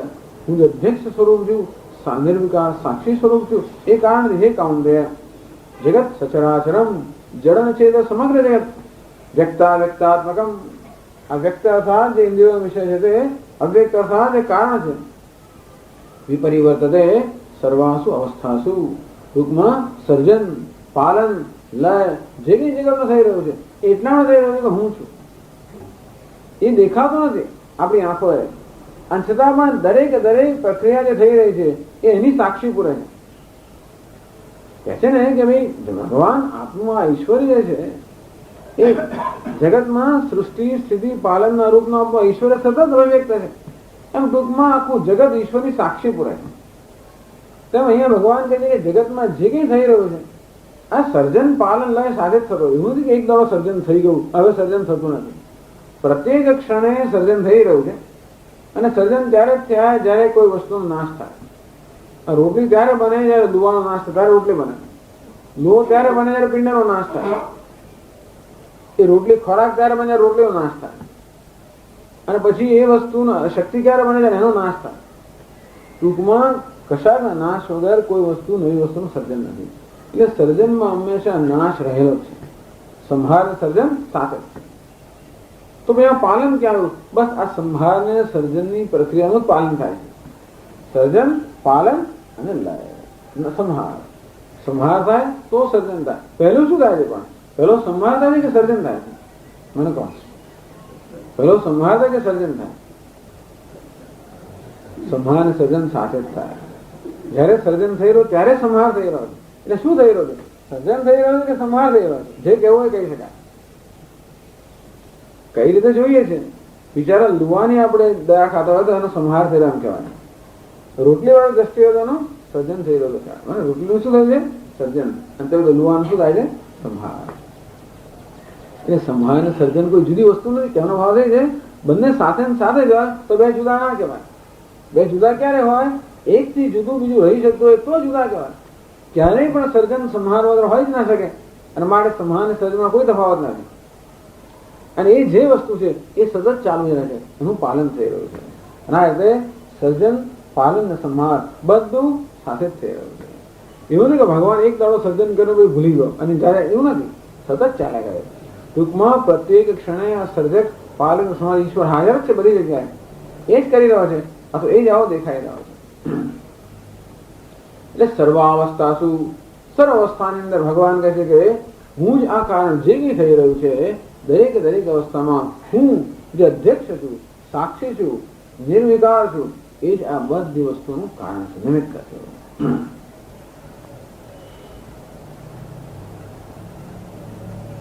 તથાપિ જગત સર્ગાદિભ્ય ભિન્ન પ્રવૃત્તિ સ્વાભાવિકી ઈશ્વરાયત્તા. હવે આપણને લાગે ઈશ્વર છે જ ક્યાં? આપણને દેખાય છે શું? કે જગતની પ્રવૃત્તિ જાતે ચાલી રહી છે. આપણે જોઈએ તો આપણે ઈશ્વર દેખાય છે? પવન વાઈ રહ્યો છે, જળ ભરી રહ્યું છે, અગ્નિ વળી રહ્યો છે, સૂર્ય પ્રકાશી રહ્યો છે, આ બધું જાતે થઈ રહ્યું છે. અને તેથી આ બધી પ્રવૃત્તિ ભગવાન આપ આવ્યા ક્યાં? આપ કહો છો કે હું ચૈતન્ય સ્વરૂપ છું માટે આવું થઈ રહ્યું છે. આપ ક્યાં છો? એટલે અમને તો એવું લાગે છે કે આ બધી પ્રવૃત્તિ એની જાતે થઈ રહી છે, એમાં આપનો તો કઈ આપ છો જ નહીં. અને તેથી આપ આ સર્વના પાસે અધિષ્ઠાતા છો, અથવા આપણા પર આ પ્રવૃત્તિ આધારિત છે એવું કેવી રીતે? કદાચ આપ હો તોય પણ કે આ પ્રકૃતિ આપને કશું પુષ્ટિ લાગતી નથી. આપ હશો કદાચ ચૈતન્ય સ્વરૂપ, પરંતુ આ પ્રવૃત્તિ જાતે જ થઈ રહી છે. તો કે નહીં, આ બધી પ્રવૃત્તિ મારે કારણે થઈ રહી છે. બે વસ્તુ કહે છે, અને હેતુ ના. પહેલી વસ્તુ શું કહે છે? હું ચૈતન્ય સ્વરૂપ છું, નિર્વિકાર સાક્ષી છું, અને પ્રકૃતિ મારા સાક્ષીત્વમાં, અધ્યક્ષતામાં સર્વ કરી રહી છે. એમના માનો તો પ્રકૃતિ સ્વતંત્ર છે, હું છું માટે આ બધું થઈ રહ્યું છે. આમ પ્રકૃતિ મારા પર આધારિત છે એમ કહે છે. અને હું અધિષ્ઠાન છું, નિર્વિકાર છું, અને જોડે પ્રકૃતિ મારા વગર ન કરી શકે. મત્સ્તાની સર્વભૂતાની ન ચાહમ તે શવસ્ત. એ પણ કહ્યું આ પ્રકૃતિ મારામાં છે અને છતાંય મારામાં નથી. પ્રકૃતિને નજર કરીએ તો ઈશ્વર વગર પ્રકૃતિ ના હોઈ શકે, એનામાં છે. પણ ભગવાન તરફ નજર કરીએ તો હું તો કેવું છું? નિર્વિકાર અધ્યક્ષ, મને પ્રકૃતિ મારામાં નથી. એ જે શ્લોક કયો એ શ્લોકને ભગવાન સમજાવી રહ્યા છે. તો આગળ ભાષ્યમાં સમજાવે છે ભાષ્યકાર પોતે કેવી રીતે આ દૃષિત સ્વરૂપ પરમાત્મા, જ્ઞાન સ્વરૂપ પરમાત્મા છે, અને તો જ આ બધી જગતની પ્રવૃત્તિ ચાલી રહી છે. નહીં તો ન ચાલતી હોય. કેવી રીતે? આ સાત પ્રત્યેક પ્રવૃત્તિ અંદર આ જ્ઞાન સ્વરૂપ પરમાત્મા, પ્રત્યેક પ્રવૃત્તિ જ્ઞાન સ્વરૂપ પરમાત્માની સાક્ષી બોલે છે. કેવી રીતે? દરેક દરેક પ્રવૃત્તિ જણાવે છે કે સાક્ષી સ્વરૂપ પરમાત્મા છે. કઈ રીતે? એ સમજાવે છે. એ નહીં દૃષિ વ્યાપ્તત્વ વિના જડ વર્ગ છે કાવ્ય પ્રવૃત્તિ. ટૂંકમાં જ્યાં સુધી આ પરમાત્માની વ્યાપકતા ના હોય ત્યાં સુધી જડ વસ્તુ પ્રવૃત્તિ ના કરી શકે. ટૂંકમાં વીજળી આ પંખામાં વ્યાપ્ત થાય તો જ પંખો ફરી શકે, અને તે રીતે ચેતન જળમાં વ્યાપ્ત હોય તો જ જળ કાર્યશીલ હોઈ શકે. ઈશ્વર ન હોય એ સમજાવે છે. દૃષિકર્મત્વ આપત્ય નિમિત્તા હિ જગત સર્વા પ્રવૃત્તિ અહમિદં ભોક્ષ્યે પશ્યામિ ઇદં શૃણોમિ ઇદં સુખમનુભવામિ દુઃખમનુભવામિ તદર્થમ ઇદં કરિષ્યામિ એતદર્થમ ઇદં કરિષ્યે ઇદં જ્ઞાસ્યામિ इत्यादि इत्याद्या अवगति निष्ठा अवगति अवसान एव जो आ बधी प्रवृत्ति શું પ્રવૃત્તિ છે અહમ ઇદમ ભોક્ષ્યે આ પ્રવૃત્તિ કહે છે ઋષિ કર્મત્વ આપત્તિ નિમિત્તા ही जगत सर्वा प्रवृत्ति જગતમાં જે કઈ પ્રવૃત્તિ થઈ રહી છે એ બધી પ્રવૃત્તિ એટલામાં થઈ રહી છે એ સર્વ અધ્યક્ષ પરમાત્મા છે એટલા માટે તો એ પ્રવૃત્તિનું ઉદાહરણ આપે છે અહમ ઇદમ ભોક્ષ્યે હું આ ભોગવી રહ્યો છું કેવું ભોગવી રહ્યો છું અહમ પશ્યામી આ ભોગ એટલે શું પશ્યામી આ જોઈ રહ્યો છું શૃણોમી સાંભળી રહ્યો છું ટૂંકમાં અનુભવ કરી રહ્યો છું અનુભવ કેવો સ્વરૂપ હોય જોઈ રહ્યો છું સાંભળી રહ્યો છું વગેરે વગેરે આ પ્રકારનો ભોગ એમાં જ્ઞાન રહેલું છે હું જયારે એમ કહું કે આ ભોગવી રહ્યો છું હું જોઈ રહ્યો છું સાંભળી રહ્યો છું ત્યારે એનો શું થયો એમાં જ્ઞાન રહ્યું છે કે નહીં આ શબ્દનું મને જ્ઞાન થઈ રહ્યું છે રૂપનું મને જ્ઞાન થઈ રહ્યું છે દરેક દરેક અનુભવ ક્યારે શક્ય બને જ્યારે કોઈ પણ પદાર્થનું જ્ઞાન અનુભવ એટલે જ્ઞાન આ શબ્દનું જ્ઞાન સ્પર્શનું જ્ઞાન અને ભોગ ક્યારે બને જ્યારે એ વસ્તુથી હું સભાન હોઉં ત્યારે આમ દરેક દરેક અનુભવની અંદર ચેતનતા તો હોય જ છે ચેતન વગર કોઈ અનુભવ શક્ય નથી જ્ઞાન વગર કોઈ અનુભવ શક્ય નથી એટલે કે ઇદમ ભોગશે હું ભોગવી રહ્યો છું એટલે શું કરી રહ્યો છું ઇદમ પશ્યામી ઇદમ શૃણોમી આ સાંભળી રહ્યો છું આ જોઈ રહ્યો છું એને કારણે શું થાય ઇદમ સુખમ અનુભવામી ઇદમ દુઃખમ અનુભવામી તારા સાંભળીએ જોઈએ એટલે કશું થાય પાછું એમને કઈ સાંભળીએ કશું એટલે કઈ પાછું થાય જોઈએ એટલે પણ કશું થાય એ પણ અનુભવ એટલે કઈક થાય શું થાય ઇદમ સુખમ અનુભવામી આ સુખ અનુભવી રહ્યો છું અથવા દુઃખમ અનુભવામી દુઃખ અનુભવ આ સાંભળીને દુઃખ કશું સાંભળીને દુઃખ થાય કશું સાંભળીને સુખ થાય કશું તો થાય અંદરથી કોઈ પ્રકારનો પ્રત્યા પ્રતિભાવ જન્મવાનો જ છે સાંભળીએ એટલે આનંદ થયો કે દુઃખ થયો જોઈએ એટલે આનંદ થાય દુઃખ થાય ગમે તે તદર્થમ ઇદમ કરિષ્યામિ અંતેથી આ સુખ અનુભવી શકાય માટે આ કરું છું જો પહેલા અનુભવ થયો અનુભવથી સુખનો પહેલા વિષયનો અનુભવ થયો એમાંથી સુખ પ્રકારની વૃત્તિ જાગૃત થઈ એ સુખના સંસ્કાર થયા એ સંસ્કારને કારણે પછી હું શું કરું છું આ કરું છું જો અનુભવ એટલે જ્ઞાન પહેલા જગતનું પદાર્થનું જ્ઞાન થયું મને શેનું જ્ઞાન થયું શબ્દનું સ્પર્શનું રૂપ રસનું જ્ઞાન થયું એ જ્ઞાન થવાને કારણે મને શું થયું સુખ કે દુઃખનો અનુભવ થયો એ સુખ અને દુઃખના અનુભવમાંથી સંસ્કાર જન્મ્યા એમાંથી શું થાય પ્રવૃત્તિ કરો કેવી પ્રવૃત્તિ વિહિત કે પ્રતિષિદ્ધ ધર્મ કે અધર્મ એ પ્રવૃત્તિ એમાંથી જન્મી પહેલા જ્ઞાન જ્ઞાનમાંથી સુખ દુઃખનો અનુભવ એમાંથી ધર્મ કે અધર્મની પ્રવૃત્તિ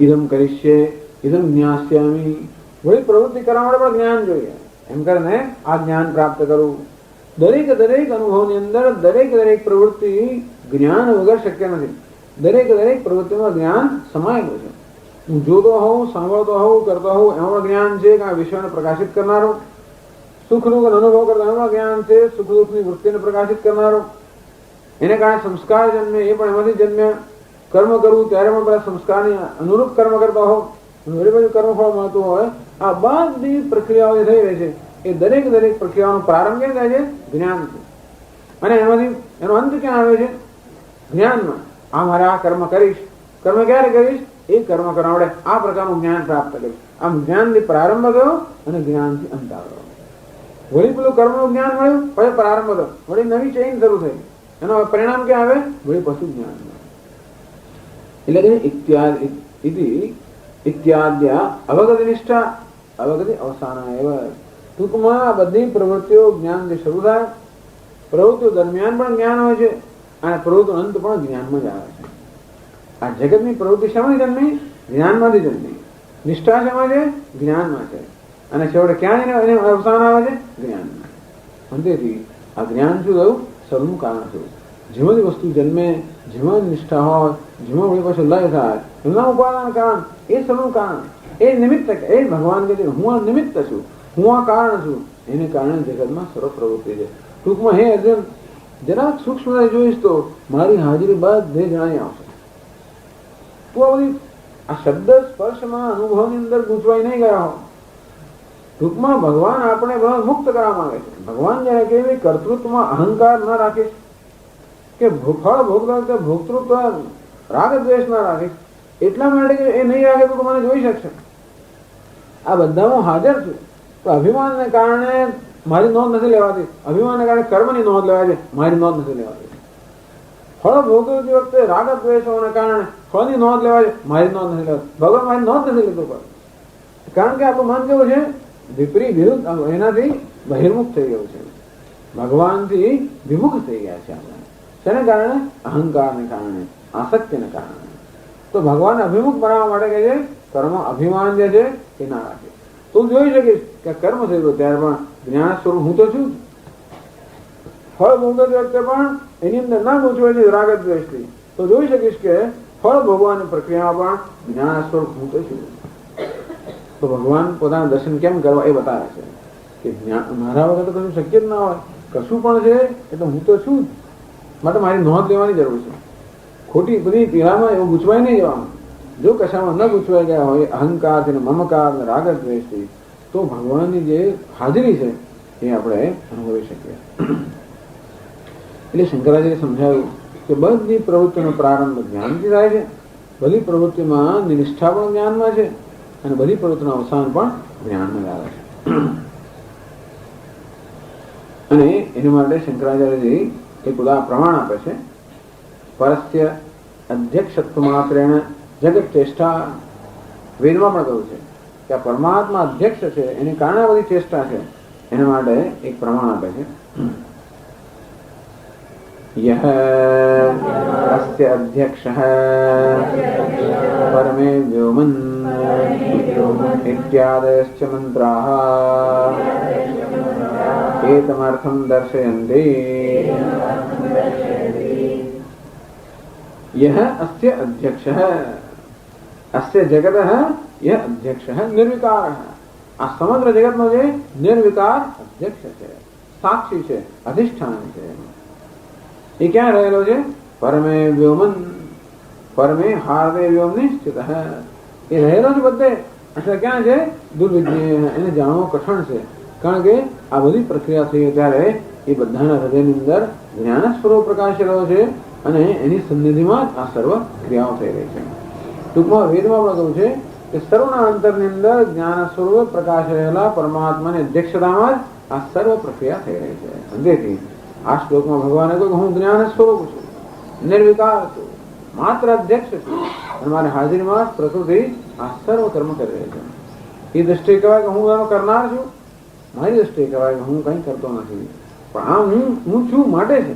ભગવાન આપણે શું કરતા આવતો એનો થયો કે પ્રકૃતિ આપણા વગર કરે છે.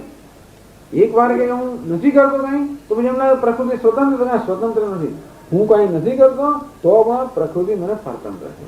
કારણ કે હું જ્ઞાન સ્વરૂપ ના હોઉં તો પ્રકૃતિની કોઈ ક્રિયા શક્ય નથી. જોવાની, સાંભળવાની, અનુભવવાની, કર્મ કરવાની, જાણવાની, આ દરેક ક્રિયા એ જગત છે. જગતનો વિષય છે. જગતની જે અનેક પ્રકારની ચેષ્ટાઓ છે, ચેષ્ટાઓ આ જ છે ભાઈ. એ દરેક ચેષ્ટાની અંદર કોઈ ને કોઈ રીતે જ્ઞાન તો રહેલું જ છે. આ બધી ચેષ્ટાઓ જ્ઞાનમાં જ્ઞાનથી જ પ્રારંભ થયો. શું કામ આવેગા? તપુસ્સત બહુ તપ્યતા. જ્ઞાનથી પ્રારંભ થાય, જ્ઞાનમાં નિષ્ઠ છે, અને જ્ઞાનમાં જ અવસાન આવે છે. માટે આ જ્ઞાન સ્વરૂપ હું આ જગતની બધી પ્રવૃત્તિનો હેતુ છું, નિમિત્ત છું.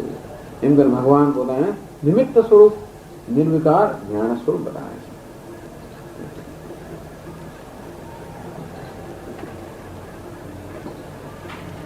ઓમ પૂર્ણમદ પૂર્ણમિદં પૂર્ણાત પૂર્ણમુદચ્યતે પૂર્ણસ્ય પૂર્ણમાદાય પૂર્ણમેવાવશિષ્યતે.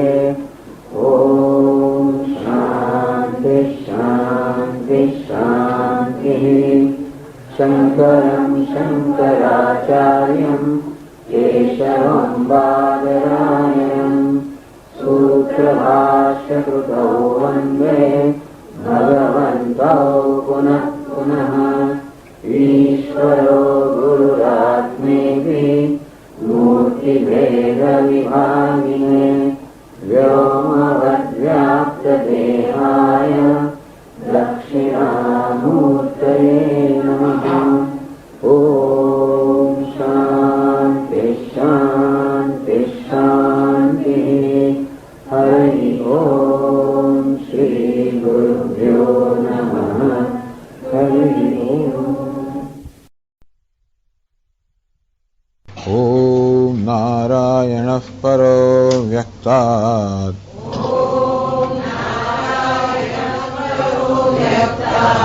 अंडमव्यक्तसंभवम् अंडस्यान्तस्त्विमे लोकाः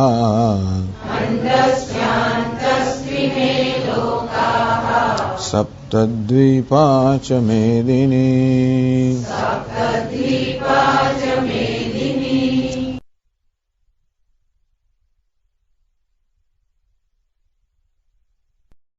हेतुना अनेन कौन्तेय जगत विपरिवर्तते। ભગવાન પોતાનું વાસ્તવિક સ્વરૂપ સમજાવે છે કે હું અધ્યક્ષ સ્વરૂપ છું.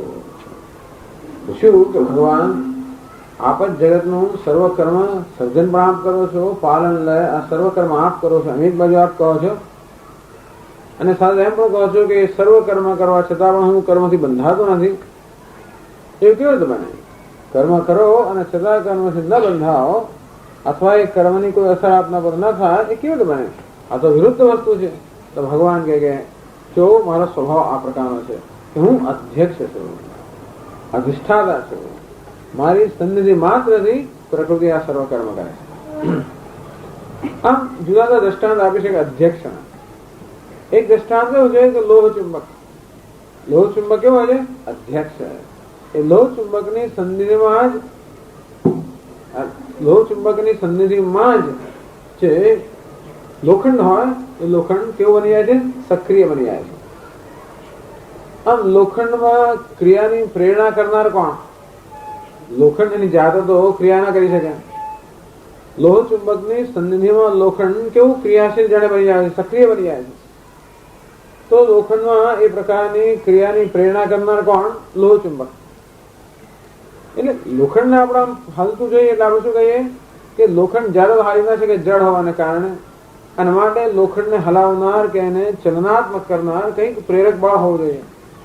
એ પ્રેરણા કોણ આપે? કંઈક ગડબડ છે આમાં. એ પ્રેરણા કોણ આપે? તો કે લોહ ચુંબક. એ લોખંડની દ્રષ્ટિએ એમ કહેવાય કે એને કોણ ચલાવે છે? લોહ ચુંબક ચલાવે છે. પણ લોહ ચુંબક તરફ જોઈએ પેલું ચાલે છે ત્યાં આગળ લોહ આ ચાલે છે. લોહ ચુંબક આ કનેક્શન બરોબર છે. લોહ ચુંબક તરફ જોઈએ તો લોહ ચુંબક હું તો કઈ કરતો જ નથી. આમ લોહ ચુંબક શું કે હું અધ્યક્ષ છું. મારી અધ્યક્ષતામાં મારી સન્નિધિમાં આ લોખંડ ચલનની ક્રિયા કરે છે.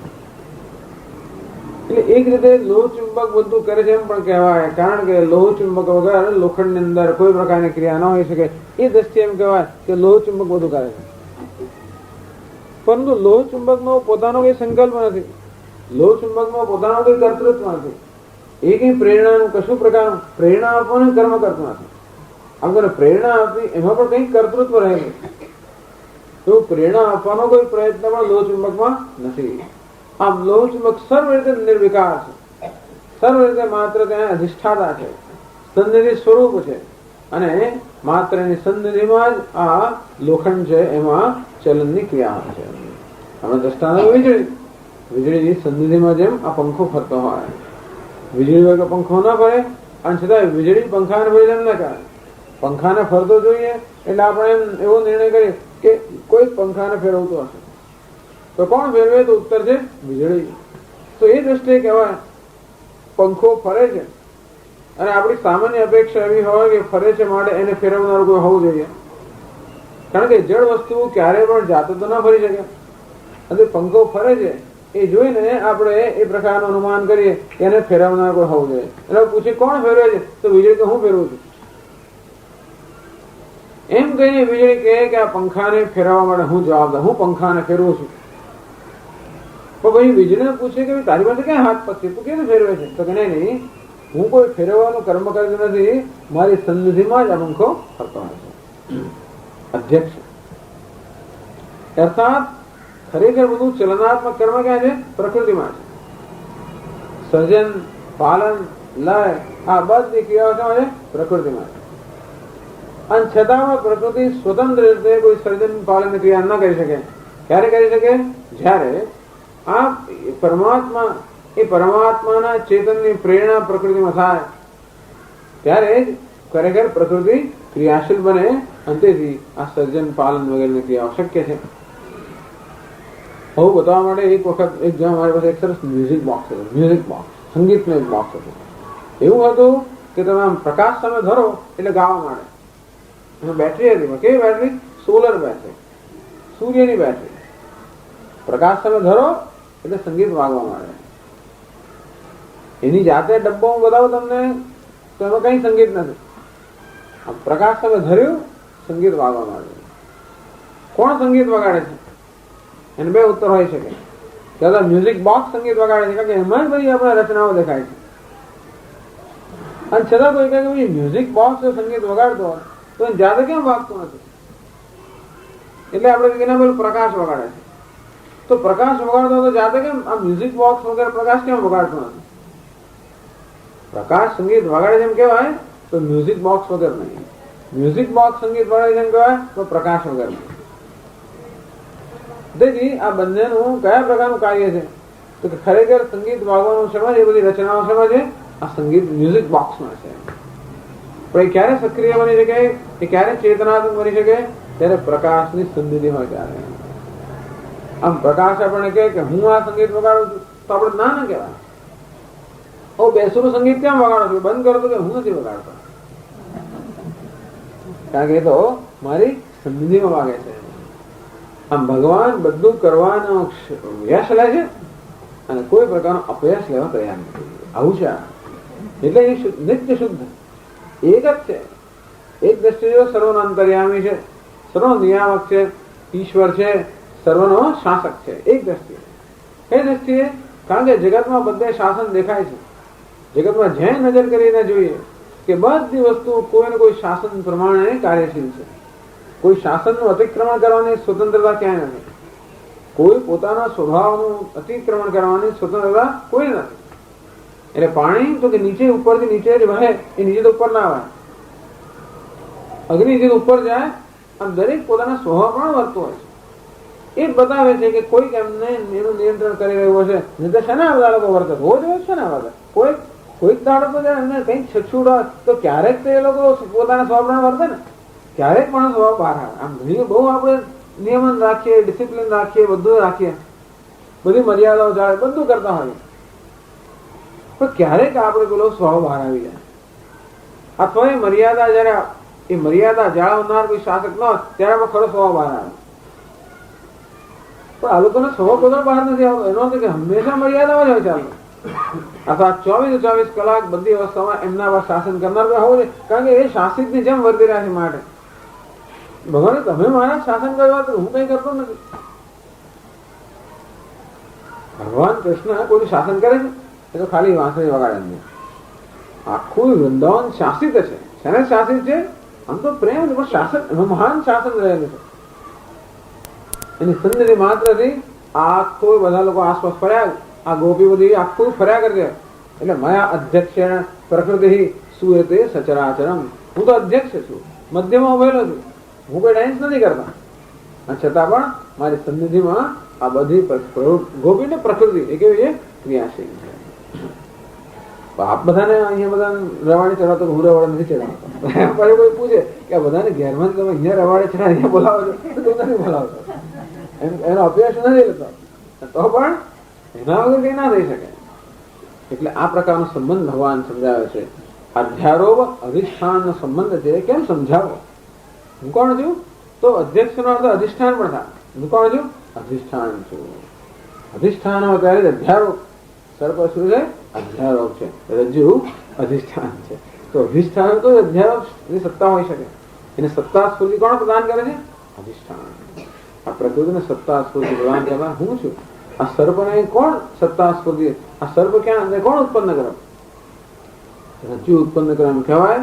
અને છતાં ઉત્પન્ન નથી કરે એમ પણ કહેવાય, કારણ કે સર્પ શું છે? અધ્યારોપ છે.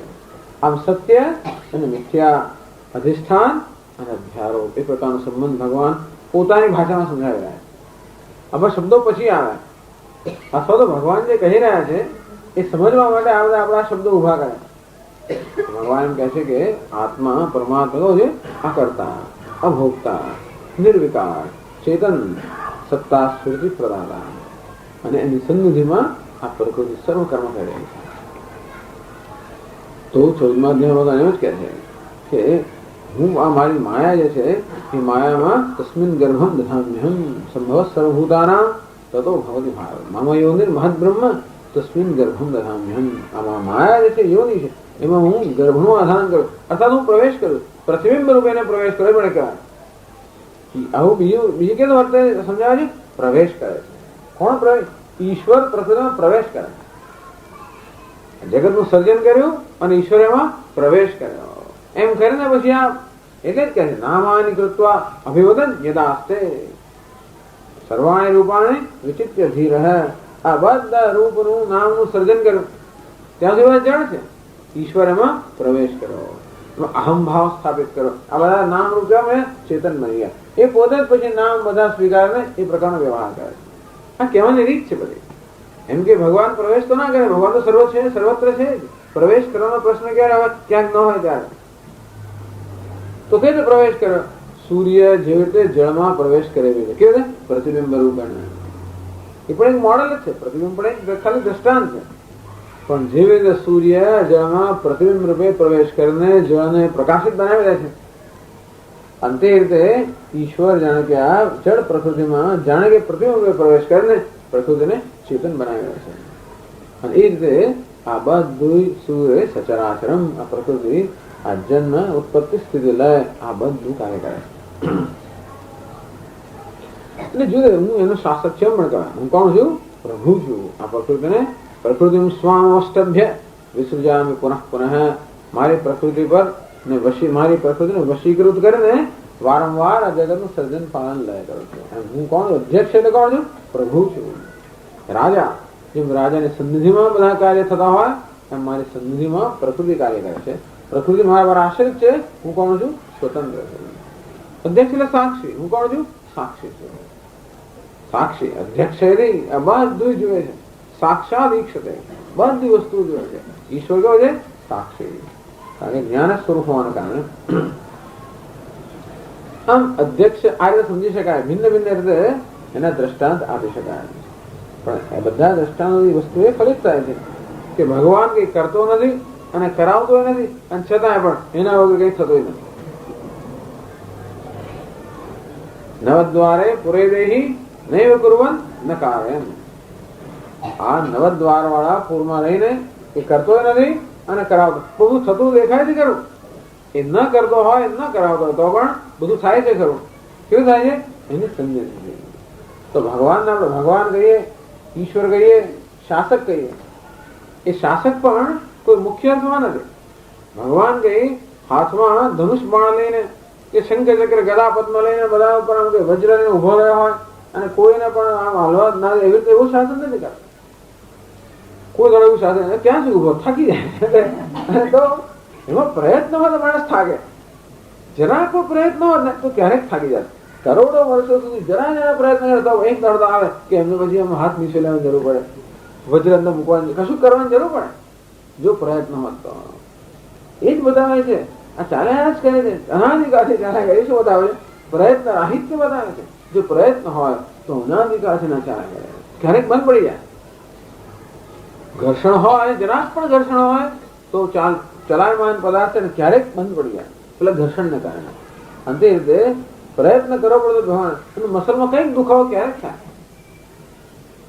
ક્યારેક એમાં વજ્ર બુઠ્ઠું પડે. આમ આખો દવા ઉપયોગ કરે ક્યારેક બુઠ્ઠું થઈ જાય. પણ કેવો છે ઈશ્વર? એ શાસક ખરો, કોઈ પ્રકારના પ્રયત્ન વગરનો શાસક. એટલે કૃષ્ણ ભગવાન બહુ શ્રેષ્ઠ દ્રષ્ટાંત. એમના હાથમાં કોઈ વજ્ર નથી. બીજા બધા લોકો કહીને કે શસ્ત્રો અસ્ત્રો ધારણ કરતા હોય. રામચંદ્ર ધનુષ બાણ ધારણ કરીને થોડોક તો ભય ઉત્પન્ન કરે જાય એટલે નાનો આટલું નાનું રામચંદ્રજી વિચાર કરો. બાળ સ્વરૂપ ધનુષ બાણ સાથે આવે ત્યાં રમત રમત શું કામ? તો એની જ રમત રમત. બાળ સ્વરૂપ ભગવાન બાખોડિયા વળતા હોય તો જોડે ધનુષ બાણ, એમાં ધનુષ બાણ. ટૂંકમાં ધનુષ બાણ હોય તો જ એમનું શાસન ચાલે, એ વગર ના ચાલે. કૃષ્ણ ભગવાનને કશું નહીં, કોઈ ધનુષ બાણની આવશ્યકતા નથી. ટૂંકમાં એટલા માટે પૂર્ણ પુરુષોત્તમ કહે છે. કોઈ પ્રકારના પ્રયત્ન વગર બધું શાસન કરનાર. એટલે એ ભગવાનનું અંતિમ સ્વરૂપ બતાવે છે. એટલે અધ્યક્ષ ભગવાન અર્થ અધ્યક્ષ છું. અને પ્રકૃતિ સચરાચરમ સુહતે. મારા અધ્યક્ષ પણ હું સાક્ષી છું, પ્રકાશક છું, સત્તા સ્ફૂર્તિ પદાર્થ છું, અધિષ્ઠાન છું, બિંબ છું. અને મારી સન્નિધિમાં આ રીતે પ્રકૃતિ આ બધું કાર્ય કરે છે. એટલું જ નહીં કે હું માત્ર એ પછી આગળ હેતુના અને કાઉન્તે જગત વિપરિવર્તને. ચલો આ પ્રકૃતિ તો આપની સન્નિધિમાં કાર્યશીલ છે, પણ આ બધું પ્રવર્તન કોણ કરે છે? સર્જન, પાલન, લય, આ પ્રવર્તન, પરિવર્તન. પરિવર્તન શું? જન્મો જન્મ થયા કરે, એક પછી એક કલ્પમાં થયા જ કરે છે. તો સતત જે પરિવર્તન થઈ રહ્યું છે સતત, એ કોણ કરાવે છે? ભગવાન. એ પણ મારે કારણે થાય છે. અને એના હેતુના જગત વિપર. જો સુએતે અને પરિવર્તન આપણે જુદું ગણીએ તો સુએત અર્થાત ઉત્પન્ન કરે છે, પરિવર્તન સતત એનું એની અંદર સતત ચલન, સતત જે પરિવર્તન થતું આવે છે પ્રકૃતિમાં, સતત જે ફેરફાર થયા કરે છે, જે વિકાર થયા કરે છે, એ કોણ કરે છે? ભગવાન કહે છે કે એ પણ અને હેતુના હું અધ્યક્ષ છું, એ હેતુથી આ થાય છે. એ શંકરાચાર્ય મારે સમજાવ્યું કે અધ્યક્ષત્વ એનું કહ્યું સર્વાસુ અવસ્થાસુ વિપરિવર્તતે. આ સમગ્ર જગત સર્વાસુ અવસ્થાસુ, બધી અવસ્થાની અંદર જાગ્રતાદિશુ બાલ્યાદિશુ છે, જાગ્રત સ્વપ્ન સુષુપ્તિ સર્વ અવસ્થામાં કે પછી બાળક, વૃદ્ધ, આધેડ, યુવાન, બધી અવસ્થાની અંદર જે કોઈ અવસ્થા હોય, જેની પણ અવસ્થા હોય, આમ જે કોઈ જે કઈ કર્મ કરતો હોય, પ્રકૃતિ શું આ સમગ્ર જગતની અંદર જળ અને ચેતનમાં જે કોઈ જગ્યાએ કઈ પણ ક્રિયા હોય, ભગવાન કહે છે હું અધ્યક્ષ છું, માટે સર્વ ક્રિયાઓ ચાલી રહી છે. એમાં શંકરાચાર્ય મહારાજે તો આપણી મનુષ્યની ક્રિયાઓ કરીને દ્રષ્ટાંત આપ્યો. અહમ ઇદમ ભોગશે, ઇદમ પશ્યામી, ઇદમ શૃણોમી. આ હું ભોગવી રહ્યો છું. આમ ભોગવવું, સુખ કે દુઃખ ભોગવવું એ ક્યારે શક્ય બને? એ પણ જયારે આ જ્ઞાન વડે પ્રકાશિત હોય ત્યારે. સુખ વૃત્તિ જન્મે, દુઃખ વૃત્તિ જન્મે. એ દુઃખ, સુખ કે દુઃખ વૃત્તિને પ્રકાશિત કરનાર ચેતન હોય તો આપણે અનુભવ કરી શકીએ. અને એ સુખ દુઃખનો જે ભોગ હોય છે એ પણ ક્યારે શક્ય બને? ત્યારે ચેતન હોય ત્યારે. એ ભોગ ક્યારે બને? ઇદમ પશ્યામી, ઇદમ શૃણોમી. કંઈક જોવું, કંઈક સાંભળવું ત્યારે સુખ દુઃખ જન્મે. એ જોવું સાંભળવું એમાંથી ઇદમ સુખમ અનુભવામી, ઇદમ દુઃખમ અનુભવામી. આ સુખ અનુભવું છું, દુઃખ અનુભવું છું. અને તેને કારણે સંસ્કાર જન્મે. તદર્થમ ઇદમ કરીશ્યામી, એ તદર્થમ ઇદમ કરીશ્યે. પેલા માટે આ કરીશ, આના માટે પેલું કરીશ. ઇદમ જ્ઞાસ્યામી, કરીશ ક્યારે? જયારે વળી પાછું કઈ જ્ઞાન પ્રાપ્ત કરું ત્યારે. કઈ કરવા માટે આપણી પાસે જાણકારી હોવી જોઈએ. આમ જાણકારી હતી માટે આ વિષયનો અનુભવ થયો, એટલે સુખ દુઃખ જન્મ્યા, સંસ્કાર જન્મ્યા, એના માટે વળી કર્મ કરવાનો, એ કર્મ વળી પાછી જાણકારી કહીએ. એમ બધું જાણકારીમાંથી, જ્ઞાનમાંથી ઉત્પન્ન થયું અને જ્ઞાનમાં બધાનું પર્યવસાન છે. ટૂંકમાં પ્રત્યેક ક્ષણે, પ્રત્યેક વ્યવહારની અંદર ચૈતન્ય સ્વરૂપ પરમાત્માની હાજરી તો હોય જ છે. એ સિવાય કોઈ વસ્તુ એને કારણે થાય છે. માત્ર હાજરી હોય છે એટલા માટે જ નહીં, એને કારણે થાય છે. એ છે અર્થાત જગતના વિષયોને પ્રકાશિત કરે છે, માટે વિષયનું જ્ઞાન છે, એટલે જ્ઞાન ના હોય. એનું જ્ઞાન છે માટે સુખ દુઃખ નો અનુભવ છે, એ ના હોય. સુખ દુઃખ નો અનુભવ છે માટે કર્મ છે, એ ના હોય. કર્મ છે એટલે કર્મના સંસ્કાર છે, તે ના હોય. કર્મના સંસ્કાર છે વળી પાછું કર્મ છે, એમ કરીને વળી પાછો અનુભવ છે, વળી પાછું જ્ઞાન છે. આ બધું શેને કારણે છે? ચૈતન્ય છે. એટલે ચૈતન્ય ના હોત તો કોઈ વ્યવહાર ના હોય. ચૈતન્યને કારણે વ્યવહાર શક્ય છે અને ચૈતન્યને કારણે વ્યવહાર થાય છે. ટૂંકમાં બધા વ્યવહાર ઉભા કરવાનું કારણ એ જ છે. એ જ આપણી સામે પદાર્થ મૂકે અથવા પદાર્થ છે એનું જ્ઞાન કોને કારણે? એને કારણે થાય. કઈક પદાર્થ જોયો એટલે કશું મારામાં થાય. આ દરેક પદાર્થમાં કશું ઊભું કરે, અંદર કઈક પ્રવૃત્તિ ઉત્પન્ન કરે. શું? આ મને ગમે છે, નથી ગમતું. આ પદાર્થની હાજરીમાં શું સુખ થયું કે દુઃખ થયું? સુખ તો થાય જ મને.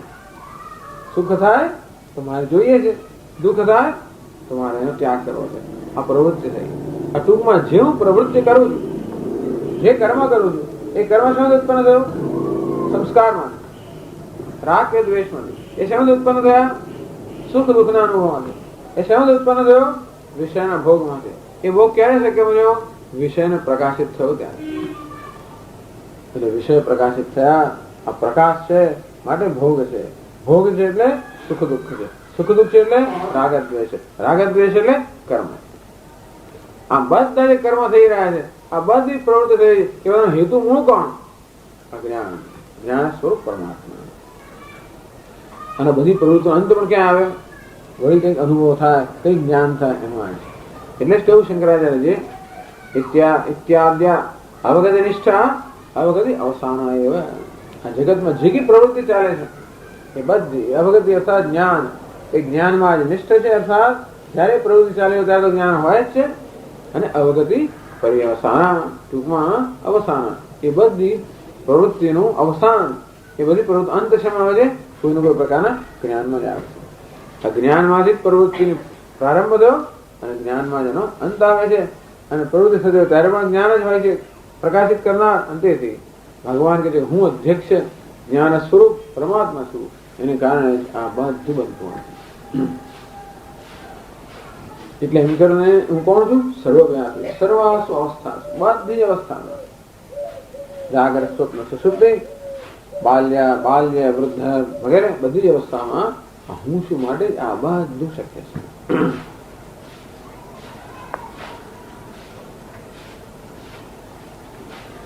દૃશ્ય કર્મત્વ આપત્તિ નિમિત્તા જગત સર્વા પ્રવૃત્તિ. દૃશ્ય કર્મત્વ, આ પદાર્થ કેવો છે? કર્મ છે. કર્મ એટલે વિષય છે. શાનો? દૃશ્ય. દૃશ્ય એટલે કે જ્ઞાન. આ બધા પદાર્થો જ્ઞાનના વિષય કહેવાય દૃશ્ય છે. તેથી આ પદાર્થો દૃશ્ય હોવાને કારણે જ આ બધી પ્રવૃત્તિ થાય. એ દૃશ્ય છે માટે મારા દર્શનનો વિષય બને છે, માટે મારામાં કંઈક પ્રકારની પ્રવૃત્તિ ઉત્પન્ન કરે છે. એમ કરીને ભગવાન દ્રષ્ટા છે, આ સર્વ પદાર્થોને પ્રકાશિત કરે છે. એ હોવાને કારણે જ આ બધી પ્રવૃત્તિ જન્મતી હોય છે.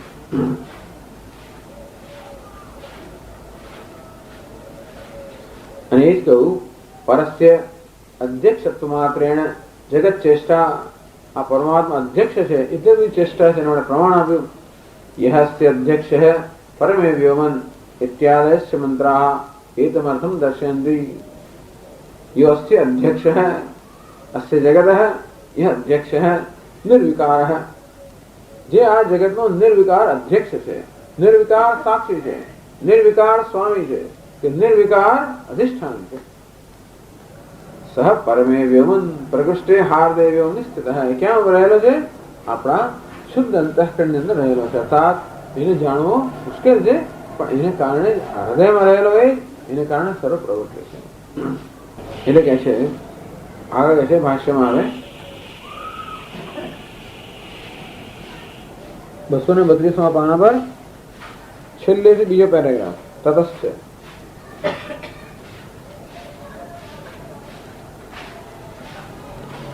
ततः च एकस्य देवस्य सर्व अध्यक्षभूत चैतन्यमात्रस्य परमार्थतः सर्वभोग अनभिसंबन्धिनः अन्यस्य चेतनान्तरस्य अभावे भोक्तुः अन्यस्य अभावात् किन्निमित्ता इयं सृष्टिः इति अत्र प्रश्नप्रतिवचने अनुपपन्ने. ટૂંકમાં આ બધાની પાછળ ભગવાનનો કોઈ ઈરાદો નથી, કોઈ પ્રયત્ન નથી, કોઈ પ્રેરણા નથી. એના શેને માટે છે એનો કોઈ ઉત્તર નથી. જો આ બધું કરવાની પાછળ એનો કંઈક પ્રેરણા હોત, એનો કંઈક ઈરાદો હોત, કંઈક એજન્ડા હોત, કશું એને સિદ્ધ કરવાનું હોત, તો આપણે ઉત્તર આપી શકે કે આ બધું કેમ થઈ રહ્યું છે. પરંતુ આ બધું કેમ થઈ રહ્યું છે ઉત્તર જ નહીં. કારણ કે એ બધાની પાછળ જે કારણ છે ઈશ્વર, એમાં કોઈ પ્રકારની અપેક્ષા, ઈચ્છા કે કશું જ ન હોવાના કારણે આ બધું કેમ થાય છે એનો કોઈ ઉત્તર નથી. આ જગતમાં કેમ જન્મ, મૃત્યુ અથવા તો ઉત્પત્તિ, સ્થિતિ, લય કેમ છે? કેમ બધી પ્રવૃત્તિઓ છે? કોણ કરે છે? શેને માટે કરે છે?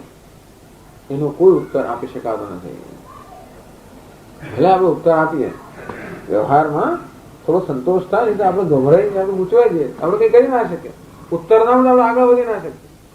તેથી આપણો વ્યવહાર ચાલુ રહે એ પોતા ઉત્તર આપવામાં આવે. પણ જો પારમાર્થિક દ્રષ્ટિએ પ્રશ્ન પૂછવા જઈએ તો કોઈ ઉત્તર ક્યાંય પ્રાપ્ત થવાનો એ બતાવે છે. તતશ્ચ એકસ્ય દેવસ્ય સર્વાધ્યક્ષભૂત ચૈતન્ય માત્રસ્ય પરમાર્થતઃ સર્વભોગ અનભિસંબંધિનઃ. તતશ્ચ એ કારણે એકસ્ય દેવસ્ય આ દેવ કેટલો છે? એક છે. એમ નહીં કે આત્મા એક દેવ અને બ્રહ્મ બીજો દેવ, એવું નહીં. આ કેવા છે? એક જ તત્વમસી. આત્મા ને ઈશ્વર એક જ છે, એટલે એક જ દેવ છે. એટલે એ પ્રશ્ન કરે છે કે નિમિત્તા પરસ્યમ સૃષ્ટિ. આ ભગવાને જે સૃષ્ટિ રચી છે શા માટે રચી છે? ભગવાને સૃષ્ટિ રચી શા માટે રચી છે? ન તાવત ભોગાર્થા પરસ્ય પરમાર્થ ભોગ અસંબંધિત્વાત. ભગવાને જે સૃષ્ટિ રચી છે એ શું પોતાની ક્રીડા માટે રચી છે? લીલા માટે, ભોગ માટે રચી છે? ક્યારેક કહેવાય કે ભગવાન કેમ સૃષ્ટિ રચી? આવો પ્રશ્ન વારંવાર થાય કે ભગવાન આ સૃષ્ટિ રચી શું કરવા? લોકોને આ સૃષ્ટિ સાથે લોકોને બહુ મુશ્કેલી છે. કારણ કે વારંવાર સંઘર્ષ થતો હોય, દુઃખ થતું હોય, જાત બધું થતું હોય, એટલે આપણે થાય શું કામ કર્યું આવું? ભાઈ અજ્ઞાની શું આટલો પ્રયત્ન કરી કે મુક્ત ભાવ કર્યું શું કરવા? એક તો અજ્ઞાની બનાવ્યો, આટલી બધી મુશ્કેલી ઉભી કરી, અને તમે પુરુષાર્થ કરીને છૂટો, એવું શું કામ કર્યું? હું કરીશ શું કરવા? ભગવાને જો સૃષ્ટિ રચી તો શેને માટે રચી? શું એને પોતાના ઉપભોગ માટે, પોતાના આનંદ માટે રચી? પણ જે ક્યારે એવું કહી શકાય જો કશો ભોગ લઈ શકતો હોય તો એ કેવો છે? નિર્વિકાર છે.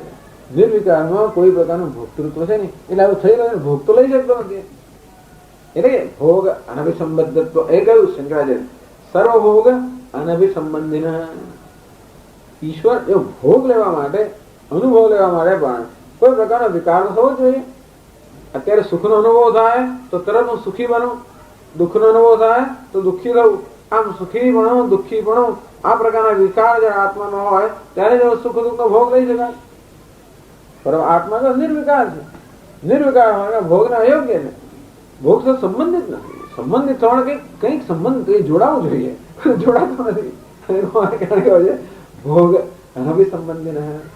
આત્મા હોય કોઈ સુખ કે દુઃખ કોઈના ભોગથી સંબંધિત નથી. એટલે કે ટૂંકમાં પોતાના ભોગ માટે આ સૃષ્ટિ રચી હોય તો કહી ના શકાય કે એ તો ભોગવી શકે એમ નથી.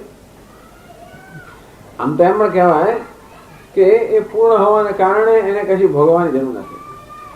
એને ભોગવવા માટે કશું કરવું પડે એનો અર્થ એ થયો કે કેવો છે? અપૂર્ણ છે. કશું કરવું પડે માણસ, એનો અર્થ બતાવે શું કે કંઈક ક્યાંક ખૂટે છે. એટલે શું કામ કશું કરે? કશું ખૂટતું ના હોય ત્યાં કંઈ થાય જ નહીં. કંઈક ખૂટતું હોય તો જ આ બધો પ્રયત્ન કરવાનો જરૂર પડે. આટલો વિસ્તાર પથારો પાછો એમને જો એની પાછળ કઈ આનંદ લેવાનો હેતુ હોત, એનો અર્થ એ કે એમનો કંઈક ખૂટે છે, એવું તો છે નહીં. એ સિવાય પણ પોતે માત્ર અધ્યક્ષ સ્વરૂપ છે, દૃષિત સ્વરૂપ છે, શુદ્ધ ચૈતન્ય સ્વરૂપ હોવાને કારણે કૂટસ્થ નિર્વિકાર છે. અંતેથી કર્તૃત્વ કે ભોક્તૃત્વ કોઈ પ્રકારના વિકાર રહિત છે. અંતેથી એ ભોગતા બની જ ના શકે. ભોગતા ન હોવાને કારણે એને પોતાના ભોગ માટે આ સૃષ્ટિ છે એમ તો ના કહેવાય. સર્વસાક્ષીભૂત ચૈતન્ય માત્રત્વાત છે. અને ઓલી પોતે કહેવાય છે બધાના સાક્ષી માત્ર છે, અર્થાત કશાનો ભાગ લેતા નથી. મિત્ર એમ કહેવાય એ આવીને કઈ કરતા જુદી વાત છે. આ સૃષ્ટિ રચ્યા પછી એનો કઈક આનંદ લેતા જુદી વાત છે. એ કેવા છે? માત્ર સાક્ષી જ છે. એટલે કે છે સર્વસાક્ષીભૂત ચૈતન્ય માત્રત્વાત. માત્ર સાક્ષી સ્વરૂપ એવા ચૈતન્ય હોવાને કારણે એ કોઈની સાથે સંકળાયેલા નથી, કોઈને જોડાયેલા નથી. અંદરથી કોઈ પ્રકારનો ભોગ કે સુખ દુઃખ શક્ય નથી. અને માટે પરમાત્માએ પોતાના ભોગ માટે આ સૃષ્ટિ રચી હોય એમ તો ના કહી શકાય. તો એમ કહેવાય કે મેં આ બધા જીવના ભોગ માટે રચી એમ કહેવાય. એ ઉત્તર શું આપી શકાય કે આ જીવ બધા છે એ જીવને સુખ, એમની બધી અનેક પ્રકારની વાસનાઓ છે અને તેથી એમની વાસનાઓને પૂરી કરવા માટે ભગવાને આ સૃષ્ટિ રચી.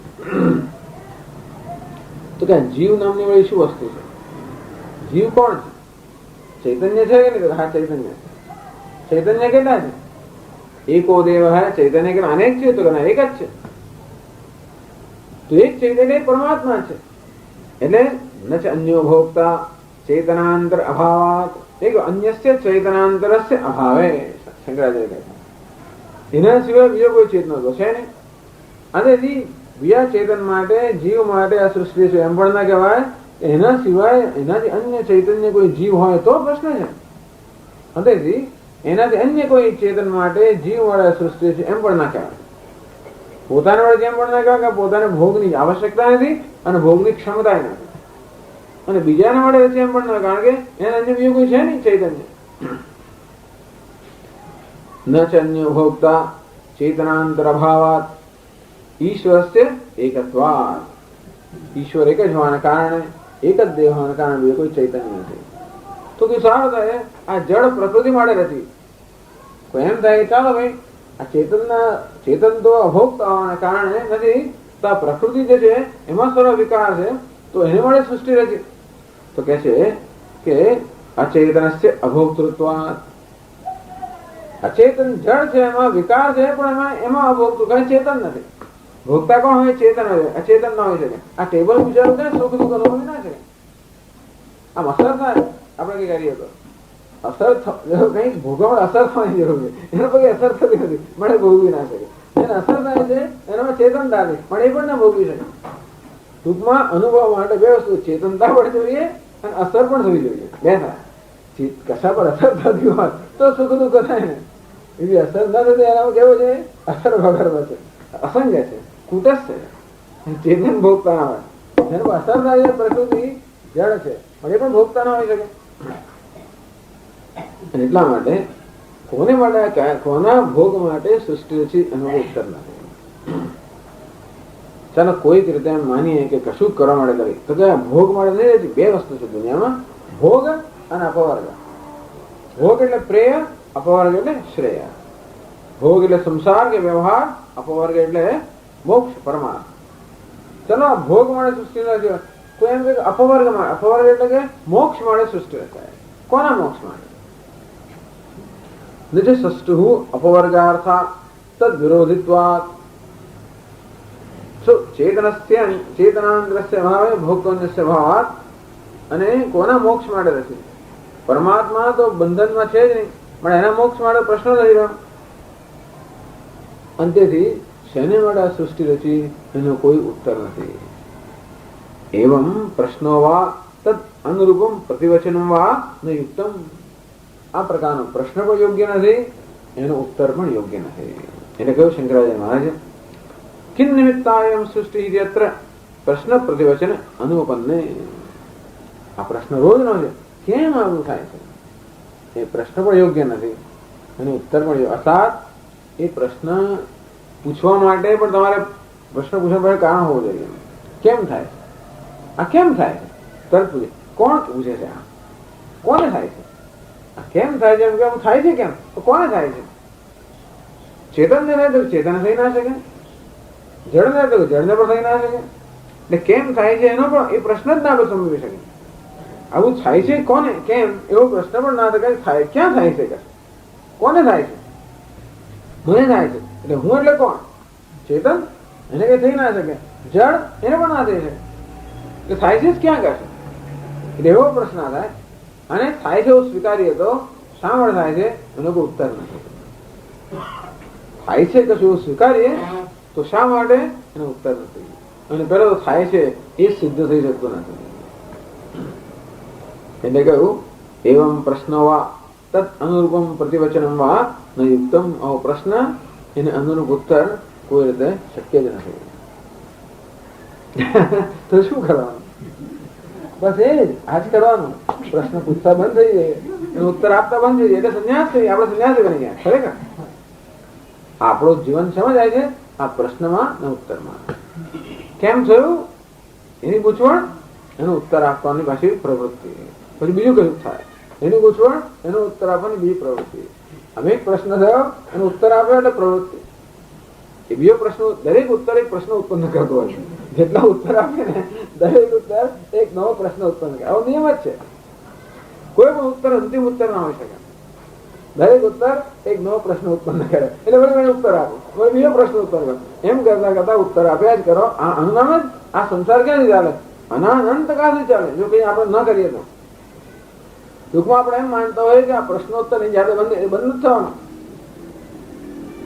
પરસ્ય માયા નિબંધને સ્તર્ગે તસ્ય અનવકાશત્વાત. આ ભગવાન એવું ધંધો કરે છે, માયા નિબંધને સ્તર્ગે. આ સ્તર્ગ એટલે જગતનું કારણ છે માયા છે. એવું હોવાને કારણે આ પ્રકારની વસ્તુનો કોઈ અવકાશ નથી. પ્રશ્ન કે પ્રતિવચ પ્રચંડ ઉત્તર, પ્રશ્ન કે ઉત્તરને કોઈ પ્રકારનો અવકાશ નથી. આપણું મન આવો પ્રશ્નનો ઉત્તર બંધ થઈ જાય તો એ બ્રહ્મમાં નિષ્ઠ થઈ જાય. બસ આને માટે છે આ, ખરેખર બ્રહ્મનિષ્ઠા પ્રાપ્ત કરવા માટે. મન જ્યાં સુધી પ્રશ્નો કર્યા કરે ત્યાં બહિર્મુખ છે. આમ કેમ થયું, પેલું કેમ થયું, આ થયા કરતું હોય અને શું ઉત્તર કરવું અને શું નિવડેલો એમ કર્યા કરતો. જ્યાં સુધી મન આ રીતે બધું ગૂંચવાડામાં હોય ત્યાં સુધી ક્યારે પણ શાંત ના હોય, આત્મનિષ્ઠ ના હોય. મન ક્યારે આત્મનિષ્ઠ બને? આ જયારે શ્લોક સમજે અને નિર્ણય પર આવે ત્યાં બધ કશાનો કોઈ પણ અર્થ, કશું અર્થ નથી. અર્થ ન હોવાને કારણે વસ્તુ જેવી છે એ યોગ્ય છે, બરાબર છે. અંતેથી કોઈ જગ્યાએ વિરોધ કરવાની જરૂર નથી, કોઈ ફેરફાર કરવાની જરૂર નથી, કોઈ પ્રયત્નની આવશ્યકતા નથી. જે વસ્તુ જેવી છે તેવી શ્રેષ્ઠ છે. તો મન કેવું બની જાય? સમાહિત બની જાય. આનું નામ સમાધાન. આ જગત સાથે સમાધાન, બધી વસ્તુ સમાધાન એટલે શું? જે છે એ બરોબર છે. આ પ્રકારની મનની સ્થિતિને સમાધિ કહેવામાં આવે. તો કેવી રીતે આ માંડુક્ય કાર્યક્રમ આ સમજાવ્યું બધું, બૃહદારણ્યકમાં પણ આ જ સમજાવે આજકાલ અને ગીતામાં પણ આ જ સમજાવે છે. આવો પ્રશ્નનો ઉત્તર ના હોય તો પ્રશ્ન પૂછવો શું કામ? કારણ કે પૂછ્યા પછી ઉત્તર મળવાનો જ નથી. એટલે શંકરાચાર્ય કહે છે કે જે પ્રશ્ન ઉત્તર નથી એ પ્રશ્ન પણ યોગ્ય નથી. શાંતિથી મન કેવું બની જાય? બુદ્ધિશ્ચ ને વિચેષ્ટથી, બુદ્ધિમાં ચેષ્ટાઓ બંધ થઈ જાય અને એટલે બધી ચેષ્ટાઓ બંધ થઈ જાય. મન કેવું બની જાય? સંપૂર્ણ સ્વસ્થ બની જાય. આ બધા ધ્યાનના પ્રકારો છે, આ ધ્યાનની પ્રક્રિયાઓ છે. કેવી રીતે આત્માનું ધ્યાન કરવું એની આ પ્રક્રિયાઓ છે.